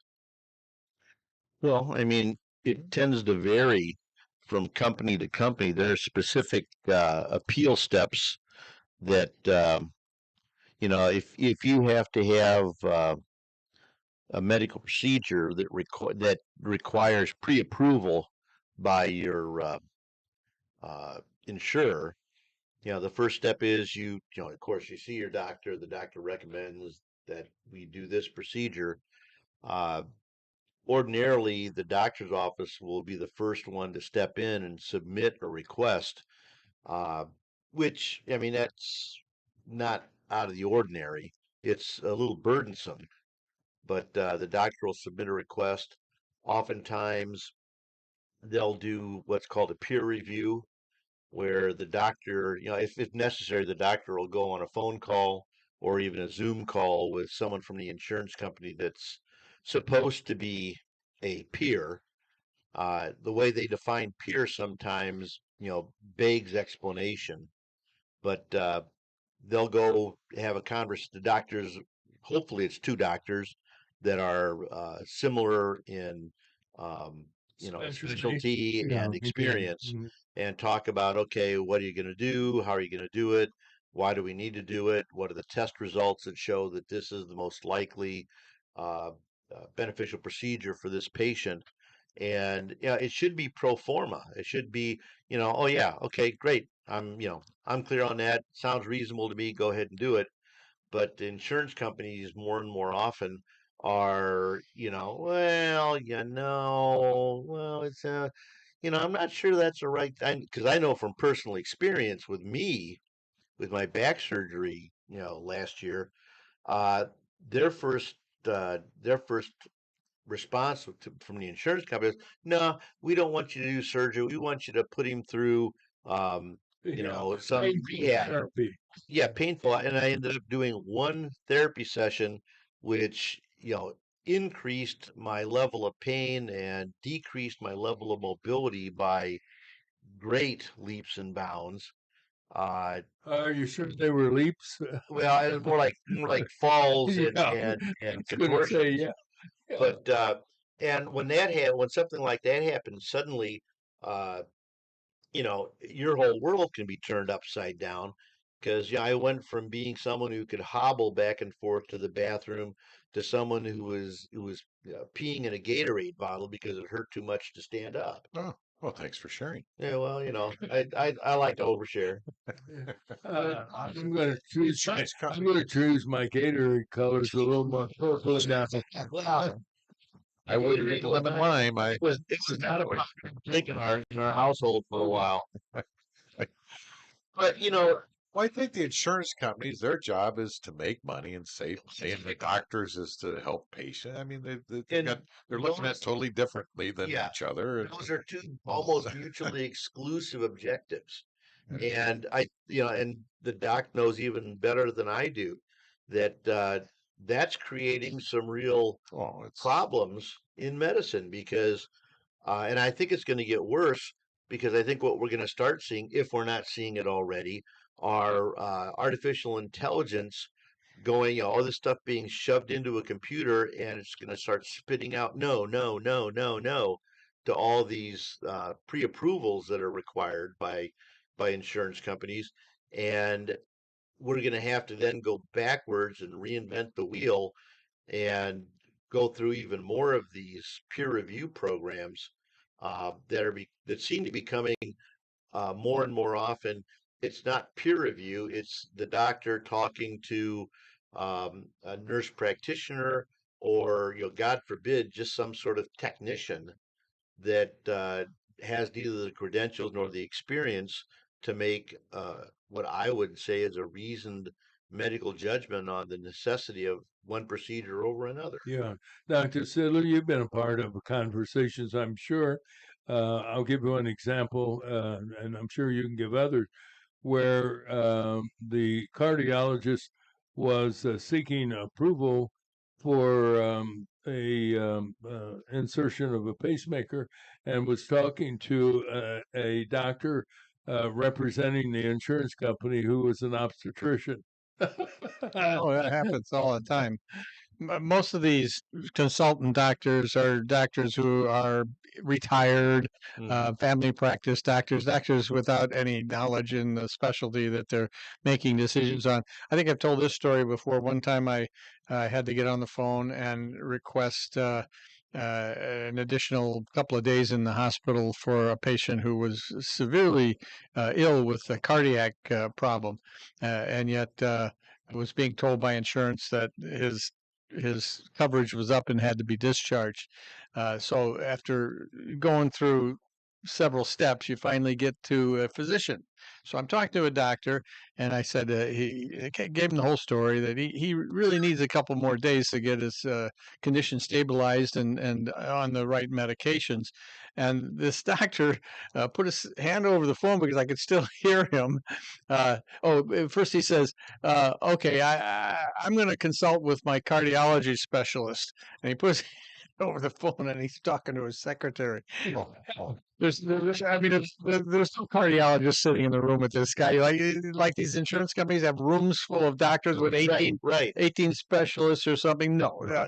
So then he comes back to, okay, my specialist says it will give you 2 more days, and so that's how it works. They're a bunch of jokers. I'm sorry to say, this is how it's run, and I'm sure they have to meet certain performance standards of denial. Sure they do. Yeah.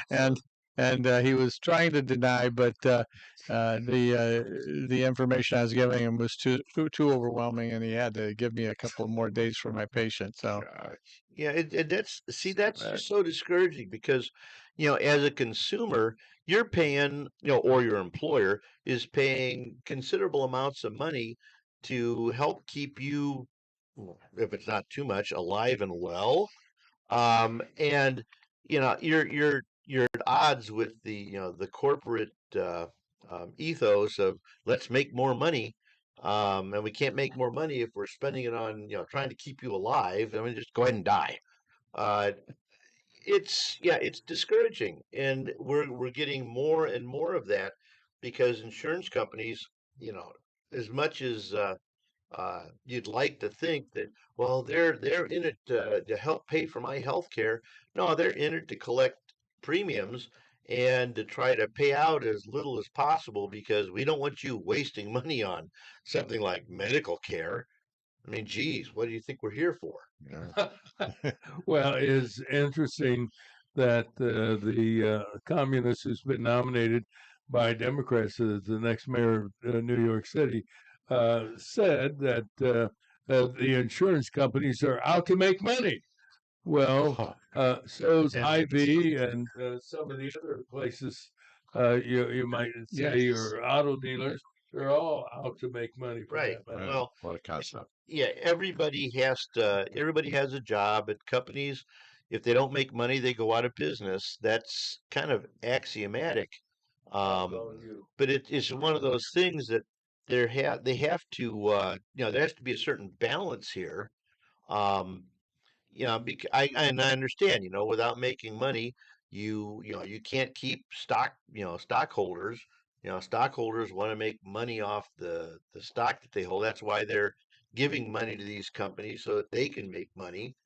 In fact, the courts have ruled regularly that the corporation's job is, in fact, to make money. Yep. That's good. Last time I checked, that was kind of one of the central points of capitalism, to make money. Yeah. The problem we have is there's an issue of balance here. And, I'll be the first one to say, yeah, when you're talking about, CEOs that are making, 10, 15, 30, $100 million a year in compensation, my first question is, have you learned how to raise the dead? Because, I mean, for that, you might pay $30 million. But, if you're not, what is it that you do that actually justifies that? And I would say the same about, sports figures. When you hear about someone getting $100 million for a 10-year contract or $300 million for a 10 or 15-year contract, I mean, oh my God, what is it that you're doing? I mean, yeah, you're filling seats. I understand that, and it's $1 billion industry, and I hear the financial, but really, in the scheme of human endeavor, What can you possibly be doing to justify being paid that much? Maybe I'm just stupid. No, I don't think you are. No. Well, we have someone on the line who not only takes care of insurance business, particularly health insurance, but other forms as well, and also knows all about weather. And that's the one and only Kyle Barnold. Good morning, Kyle. Morning, Roger and friend. How are we this gorgeous morning? It is a gorgeous morning. Yeah. Yeah. But listen, talking about weather, are you listening to our concerns about insurance claims when we're talking about medicine? No, but Okay, then we'll talk about weather. No, we just so this morning we close to the airport. He went home. His flight was Today he went home. Oh my goodness! The day after, you are sick. Yeah, You lost a member of your family. I did. Yeah, we just got home because we went out to Childers for breakfast afterwards because the kids were hungry, of course. And then we've been home for like 20 minutes, and my wife went in his room, started crying because he put a picture up on the wall. It's like a collage of pictures he took over the year of our family. Wow. Yeah, he put that up sometime overnight last night. Do you tape them or put them up with thumbtacks? Do you have to repaint them? Or? That's a very good observation. That's some of the stuff he took off the wall. No, it was a nice gesture. I'm poking no, fun, but it was nice. No, We're going to find you at least within a year or so to visit with the family. Next wonderful. July. Yeah. Next July we'll go see him, and we're looking very forward to it. We were talking about it last night. Can you, by the way, it just came to me in a flash, and that does many things come and go. But can you use him as a deduction on your tax return? Okay. Yeah. I think we lost him. Yes, we did. Well, in the meantime, I'll try to. We'll try to call him back because you call here, it just doesn't work. Yeah, we're having technical difficulties. We did get him back. We got him back on the phone. I can't believe it. i3 Broadband is 1 for 5. Good morning. No, you're working it out. You're working it out. But no, yeah, it's been an absolutely amazing experience, and we'll dearly miss him. And yeah, he's right now chilling at O'Hare until his next flight. Roger's question was, do you get a write off? Did you get to write off his for IRS? Very good question. No. In February, we can write off some of the expenses, which we did not know. So we wish we would have saved some more receipts. But so his health care, you can't write off grocery. Well, you can write off grocery bills, but you need receipts for that sort of stuff. And I'm not that petty. But no, we could write off other things. And so yeah, it was kind of nice. It was like $1,200. Well, I'm glad to hear that. If anyone's listening, like to move in with me, let me know. With Roger. Oh my goodness, that's hilarious. All right. Are you going to talk about the weather? Whether we get rain tonight, right? We got rain today, tonight, tomorrow. Yeah. So I think tomorrow, which would be interesting. I was telling a friend that the models, especially this morning's models, and yesterday are hinting at a later arrival tomorrow. And by later arrival, I mean like post-midnight arrival of those storms. The majority of the storms will really blow up over Iowa and be more concerning, far more concerning severe weather-wise for central and eastern Iowa. I think by the time they get here, those will be strong storms, but they'll lose any tornadic potential. So it'll just be a damaging wind, lightning, heavy rain event, which will take the rain for sure. And then today, Rose Broken, we've talked about popcorn thunderstorms several times. There's a lot of water vapor present in the lower and mid levels of the atmosphere. I would not be surprised to see popcorn thunderstorms really blow up in coverage after about 2:30 today. So, because the instability is certainly there.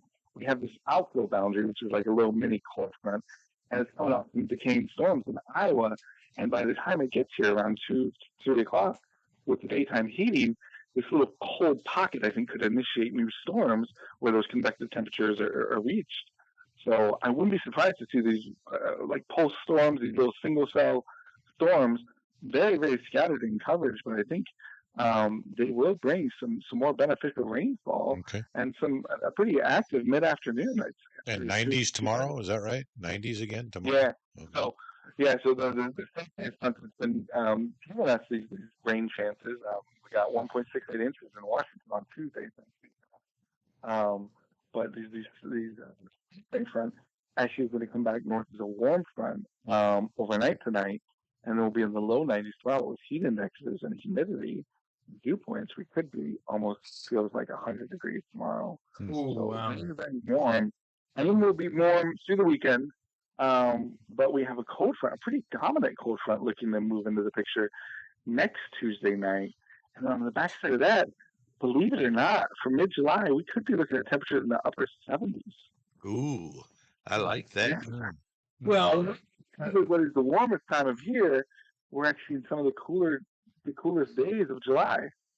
Yeah, well, I mean, I've got no problem with the dog days of late July, early August being in the 70s. Yeah. I'll be sitting. Yeah, I'll be exactly. doing. we'll see Wheels. people coming from Florida to settle in Illinois Yeah, right. because of 70. Now, we have the Heart of Illinois Fair that is beginning next week. It sounds like the weather's going to be pretty comfortable for the small number of people who will be attending. Yeah, it won't be much. Yeah, I don't even know what's going on at the fair. Not much. I'm your show more often. Yeah, that's what I heard. And yeah, Mr. Tulser, I think we talked about it the other day. But anyways, yeah. So next week, I think the fair starts on Tuesday. Tuesday will be a hot day, and I do expect some thunderstorm activity ahead of that cold frontal boundary next Tuesday night. And then the cold front comes through overnight next Tuesday night. It looks like timing wise, and then we cool down quite considerably. I think really truly we can see highs in the upper 70s, right around 80 degrees, but much drier air, much cooler air.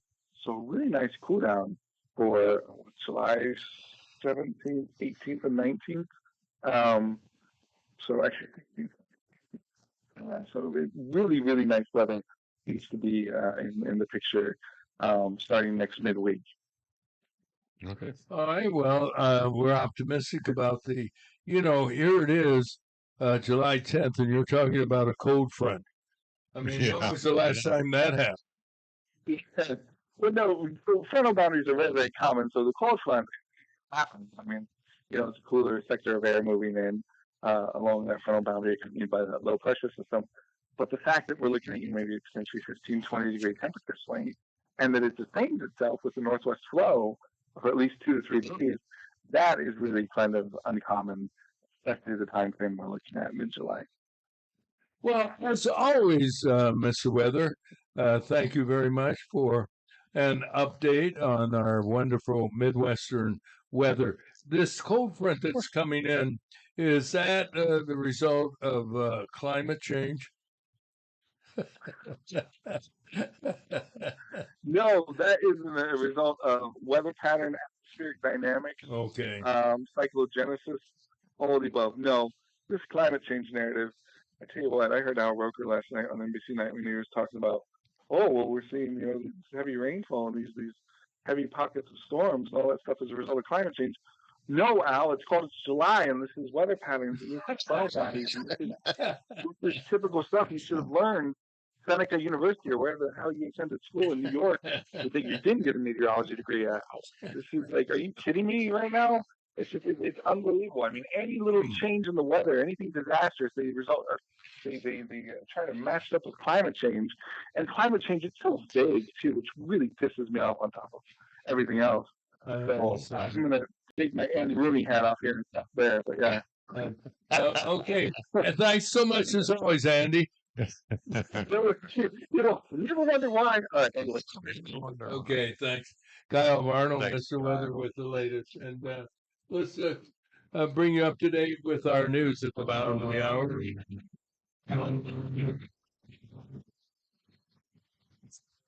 8:37 is our time, and We start with the news with Mike Dentino, brought to you by Matt Wall, CPA with Gordon Stockman Wall. For more than 40 years, Matt has been handling tax returns, and he can help you with whatever financial matters might be challenging for you or your business. His phone number 309-692-4030.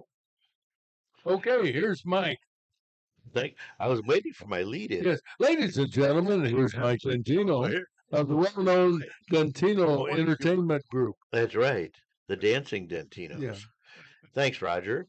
Former President Joe Biden's doctor appeared before the House Oversight Committee to answer questions regarding the health of the president. As expected, he refused to answer any questions, invoking his right under the Fifth Amendment. Dr. Kevin O'Connor had said he would not testify, even though questions would be asked behind closed doors. The doctor was asked if he lied about the ex-president's health, and that's when he uttered his right not to answer. The fifth was given again when he was asked if he ever believed President Biden was unfit to execute his duties. Dr. O'Connor is facing claims that he shielded the public from Biden's decline and even covered up the president's advanced stage of prostate cancer. Committee Chairman James Comer said that the failure of Dr. O'Connor to cooperate makes it clear that there was a conspiracy to cover up Biden's mental acuity to the danger of the country's security.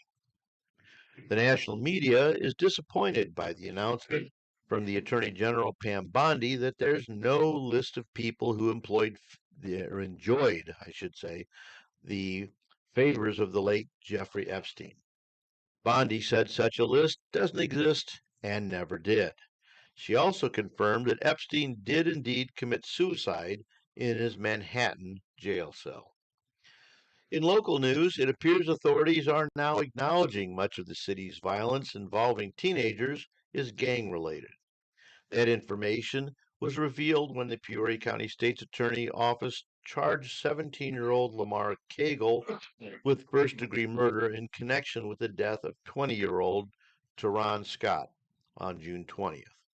The two were members of opposite Peoria gangs. The two others, 18-year-old Cameron Bell and 20-year-old Chris Adams, have also been charged with murder. U.S. Representative Robin Kelly was in Peoria yesterday.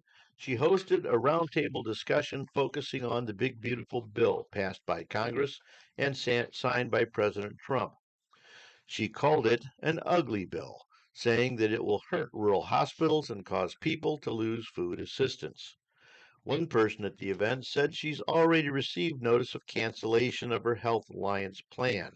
However, Health Alliance announced February 25th that it was going out of business. Kelly, who graduated from Bradley University, is seeking to become the Democrat nominee to replace the retiring Dick Durbin. And finally, an East Peoria dentist has died in a skydiving accident. Dr. Noel Liu, CEO of Secure Dental, was killed when he collided with another skydiver, say LaSalle County officials. And Roger, that's it for news at the bottom of the hour. Thank you.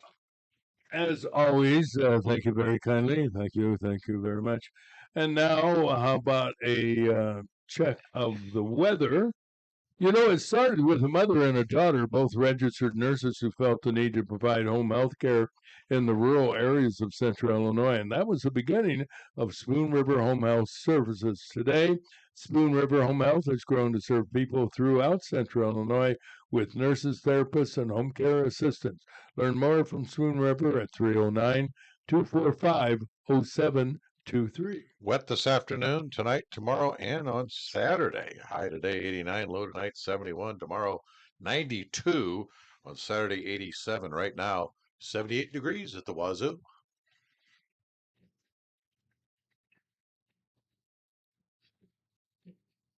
.42 is our time, and you know, we were talking earlier about the gangs, these teenage gangs. Yeah. And they're running around packing guns and shooting. And one is called the Snakes, and the other is something Boys. You remember? Jump Out Jump Boys. On Boys Jump and so forth. Jump On. You know what I think the police department ought to do is have a basketball game and sponsor a game between the two gangs with what kind of a prize would you give the winning team and the losing team? 30 days and jail, and the losing team. Well, I think the winning team should get a box of ammo. Yeah, and maybe a nice But shooting lessons. Yeah. Colt 1911, something with pearl handle grips. So, serious note, wouldn't it be something if they said, we'd like you to compete each other on the athletic field. Please leave your hardware at home and have a game at Dozer Park and invite the community. Well, that's a nice thought, but I don't think so. We had midnight basketball in town, and I don't know how much that did.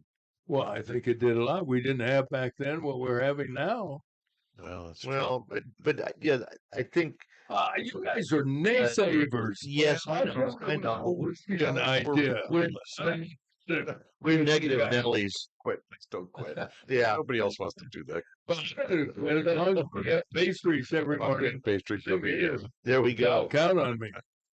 You know, I mean, we're talking about a phenomena that it's a lot more complex Cheaper than than a basketball game. You get the family unit. Yeah. It's not there anymore. Right.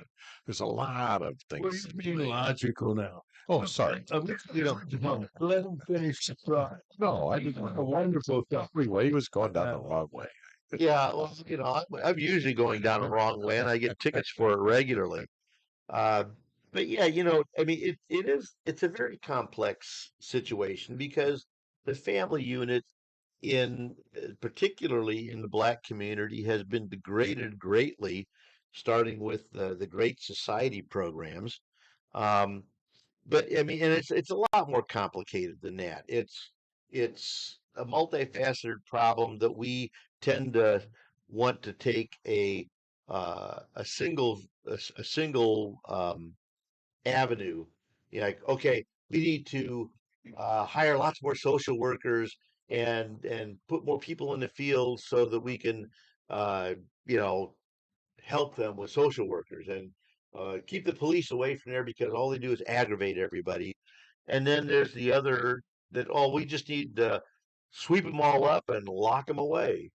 And, you know, we need something that's a lot more multifaceted than that. Because, Okay, I'm trying to do that. Too. I know. You know, you start with baseball game at Dozer Park.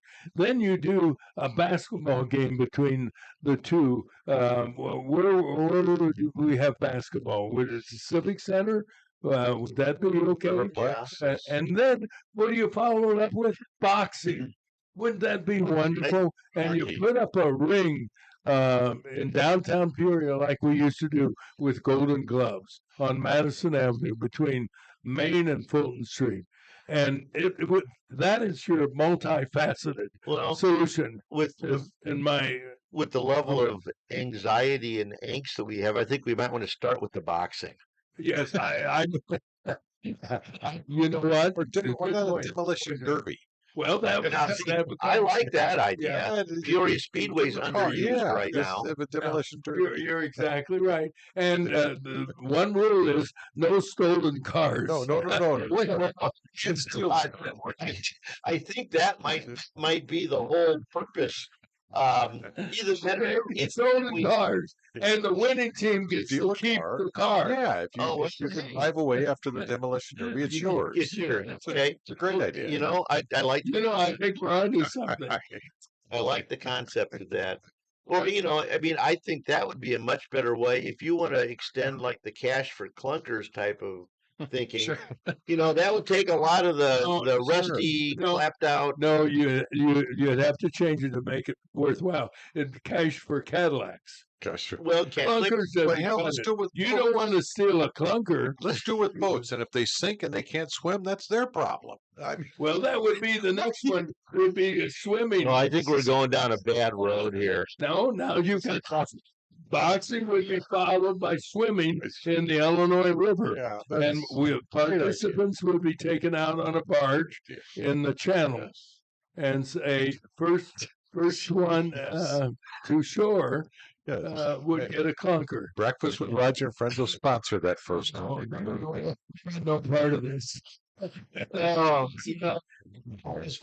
Degenerating. I think we've like gone right down the proverbial rosy path here. Okay, we have our pet tip of the day. That'll help. Today's pet tip is brought to you by Peoria Pet Crematory of Peoria and Lewiston, providing final care for family pets, large and small, 24 hours a day, 7 days a week. Their phone number is 713-1898. That's 713-1898. More information is available at peoriapetcrematory.com. Pet lovers are dedicated to their animals, all species from horses to turtles and, of course, cats and dogs. If you are a pet lover, learn these little-known, somewhat amazing facts about your pet. Dogs that are left to languish on a chain in all weather conditions all day and night, day after day, are being treated cruelly. They are often abused, neglected, and forgotten. This kind of treatment inflicts both physiological and psychological damage on these isolated dogs. Such treatment always leads to unsocialized animals that can become territorial and violent. Tragically, children can become the victims of these dogs. From October 2003 through November 2010, 328 children were killed or seriously injured by chained dogs across our country. This is a direct result of the owner's mishandling, lack of care for another creature, and it is not the dog's fault. People are the problem. Very often, chained dogs are being kept for dog fighting, which is now illegal. If you see or know of a dog in your area that is being continuously chained or tied up, please notify your local animal control. Or if you feel safe and comfortable in approaching the home, try to educate them on how cruel a practice this is. Ask if you can help in some way. Maybe you could walk the dog after work or school for the owner, or suggest a local doggy daycare. Any help you can seek on behalf of the dog would be the right thing to do. This whisker of information has been made possible by a grant from the Corporation for Public Broadcasting in partnership with Spot, Saving Pets One at a Time, and KSBR Studios. Produced by Joseph C. McGuire and theme music by Stuardo Glasser. Today's pet tip has been brought to you by Peoria Pet Crematory of Peoria and Lewiston, providing final care for family pets, large and small, 24 hours a day, 7 days a week. Their phone number is 713-1898. That's 713-1898. More information is available at peoriapetcrematory.com. All right, there's our pet tip of the day. Well, let's end on somewhat of a non-controversial, bonehead idea. That's no fun. Yeah. We don't get any I have a couple of questions for you. Okay. And we'll start with a sports question, and we'll see how sharp you are. What baseball team failed to win a pennant from 1982 through 1991, then won 2 back-to-back World Series? I don't know. The Mets. I don't have no idea. I don't know. Just because I know little about baseball, I'll say White Sox. Okay. Oh, no. It would say The Dodgers. foreign team. A foreign team. There's only Non-United States. There's only one foreign team, and that'd be the Toronto Blue Jays. And that is the correct answer. Nice going. Oh. What did 100-year-old S.L. Potter do from a 210-foot tower? And he said, before he did it, he said, if I die, I die. He belly flopped. He dived. He dove. A bungee jump. Oh. Well, that's different than... I was thinking water dive. Yeah. So was I. Well, you weren't thinking. Well, what actress does Michael Jackson credit with dubbing him the king of pop? That was Elizabeth Taylor. Yeah, and that is correct. Hmm. Very good. What TV show shot Joel and the bots into endless orbit on the satellite of love? I don't get that station. What was that? What was that rated? Yeah. Read that again. Yeah. Mystery Science Theater. Oh, yeah. Oh. That say 2000 after it. Mhm. Yeah. Okay, yeah, That was MST funny. That 2000. show's funny. All right. Here's another question. What nation exported 2 million snake skins per year until the 90s when the practice was banned? Well, there were rattler skins, and Is it an Asian country? no, those weren't the witch doctors. They were rattlers. Well, the question is what nation? Well, Well, I mean, I don't Africa. know. I don't know of any nation that has rattlesnakes other than the U.S. or Mexico. No, they were imported by this In nation. South America Oh. too. I'll New say Guinea? Argentina. Go to Asia. It is Asia. Okay. Indonesia. Close. Big country. Lots of people. China? Philippines. No. Yeah, I don't know. Borneo? They own a lot of Dunkin' Donuts. Oh, that narrows it down. India. Oh, India. All right. I didn't think. Dunkin' Donuts in India? Yeah. Okay. All right. What color of nickel wafer is most likely to create a spark in low humidity when broken? Is That's one. the licorice black one? The color. The Name a color. The color. No. You don't know what it is. Necco Yeah, wafer. little wafer, like the little quarter-sized New England wafers. Confection and Candy Company or something. Yeah. So they're Oh, they're no idea. You're not that old, so. You guys. Well, no, you guys are all. I think everybody's older than me. I think I'm the youngster I'm gonna say what, white? No. here. Black, No. blue, No. Red? Think of orange, pink. the what? Pink. Pink is There we correct. go. Oh, okay. Now, Terry should get this one. What rap group allowed to be as nasty as they want to be at a Florida obscenity trial? What rap group? Is it Run DMC? Well, that's good. That's a I good mean, answer. That's like the only rap group I can actually Yeah, I name. don't know rap groups. I'm Okay, not. I figured that would be tough. Two Live Crew. Does that ring a Oh, bell? okay. Yeah, maybe. I've heard of. What NFL tackle Floyd? What's NFL tackle Floyd's Womack's nickname? The monster. And I'll give you a choice for that: chowderhead, fish cakes, or pork chop. Got to be pork chop. Pork chop. Pork Yeah. chop is correct. Chowderhead. I mean, I've been called that before, but I don't know of any NFL players. What vocal wizard titled his 1988 book "That's Not All, Folks"? Oh, Lucky Pig. Mel Blanc. Mel Blanc, yeah. No, but very good. Here's another question: whose virtues and alleged miracles were recorded in a 35,000-page report delivered to the Vatican in 2001? Mother Teresa.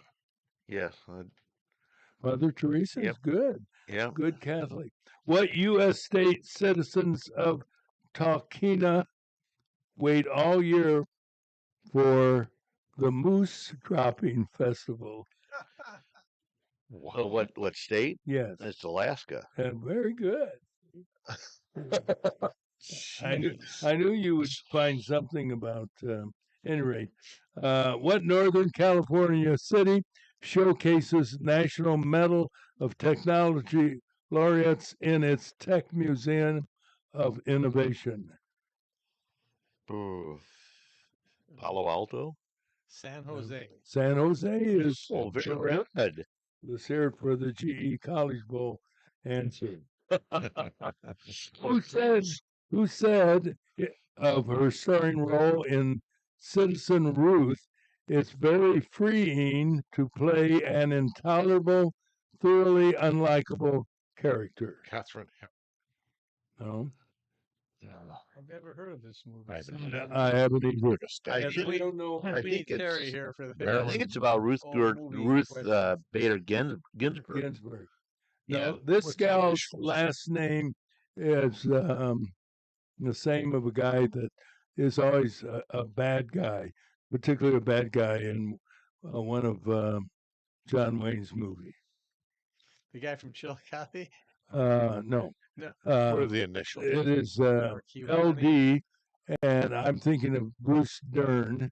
And Laura her name- Dern? Laura Dern. Oh, yeah. that's okay. That's Bruce Dern's daughter. What's his Yeah. daughter? Yeah. Boy, you guys are outstanding. Yeah. And on that note, Is that it? it's a winning note, yeah, Gotta wrap it because up? it's the end of the show. Oh, okay. Thank God. Any rate,